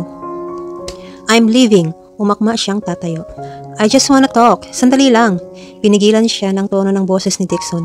Pagpapakumbaba at pakikiusap ang nahimigan niya. Naalala tuloy niya ang planong paghingi rito ng paumanhin. Baka pwedeng gawin niya iyon para maisara na ang kabanata ng buhay niya na kinatatampukan nito. About what? Umupo ulit si Vicky. Hindi ko lubos maisip kung tungkol saan dahil sa palagay ko, noong huli tayong mag-usap ay nasabi mo na lahat ng gusto mong sabihin. Not everything. Kulang pa ang pang-iinsulto mo? I didn't come here to insult you but to say sorry. Mukhang pareho ang pakay nila. Malamang na pareho rin ang dahilan. He wanted to say sorry so he could move on with his life. Baka hindi matuwa yung kasama mo sa ginagawa mo. Sinulya pa ni Vicky ang babaeng nakita niyang kabuntot ni Dixon. Hindi ko kasama si Sally. We meet outside by chance. Ex mo? One of the many? Fling? One of the many. Wala akong naging seryosong girlfriend. Para sa akin, gagawin ko lang girlfriend ang isang babae kung may kakaiba akong nararamdaman sa kanya.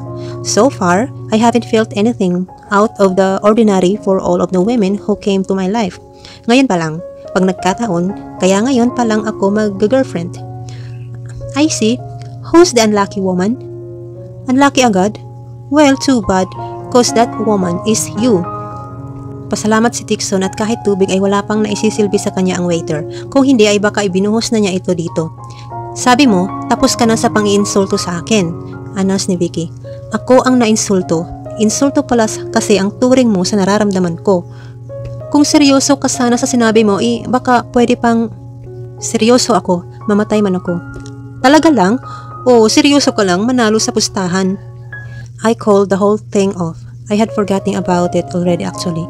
Hindi ko alam kung ang tingin mo sa akin ay sobrang tanga o kaya ay ulyanin na. Tandang-tanda ko ang narinig ko at ipinarinig ko. Pamamat lang nito. Okay, ipinarinig mo. Ipinaririnig mo. Oo, sinadya kong iparinig. Sa susog ng ego ko, I guess it's my way of regaining my dignity. Dignity na sumadsad sa lupa pagkatapos kong malaman na balak mo lang pala akong gantihan. Siya naman ang natahimik. Kanino mo ba kasi nabalitaan yun? Narinig ko mismo sa bibig mo. Kaya nga, ang sakit eh. Ikinuwento ni Dixon kung saan at kung paano ito narinig. Noong ka-Skype ni Vicky ang mami ni Carrie, dumating daw ang binata sa bahay nila. Mami niya ang nagpapasok dito at narinig ni Dixon ang sinasabi niya. Hindi ako nagpakita sa'yo. I felt so hurt and so mad. For the first time in my life, I realized I'm in love with a woman and I was willing to go for it, only to learn that all she wanted was revenge. Sorry din, iyon ang pagkakataon ni Vicky para isa katuparan ng balak. Mali ang intindi ko sa mga pangyayari. Siya naman ang nagpaliwanag. Sinabi rin niya sa binata kung bakit ganoon ang pinagsasabi niya sa mami ni Carrie. Balak nga talaga kitang tawagan para humingi ng paumanhin. Pag-amin pa niya. So, iyon lang ang gusto mo? Ang humingi ng paumanhin? He looked so sad. Hindi. Gusto kong ibalik yung dati. Gusto kong gayumahin ka. Gusto kong yakapin at halikan ka. Pero ni isa sa mga iyon ay wala siyang sinabi. Well, ako, gusto kitang makita. Hindi lang para mag-apologize. I want to tell... I probably hate myself for this later, but I want to say that you're the very first woman who made me feel emotions I never thought I'm capable of feeling.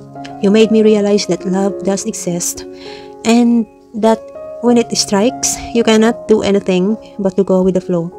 Iyon nga lang, kagaya ng madalas kong marinig, falling in love doesn't always turn out to be a bed of roses. Sometimes, it could be just a bed of thorns. Kagaya ng nangyari sa atin. But whatever happens, I want to let you know about how I feel.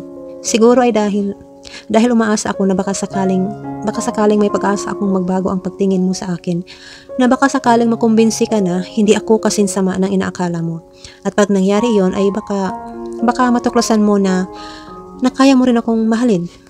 Hindi makapaniwala si Vicky na ang isang katulad ni Dixon ang nagsasabi ng ganoon. Hindi ito tungkol sa pustahan, kung iyon ang iniisip mo. This is about me and what I feel for you.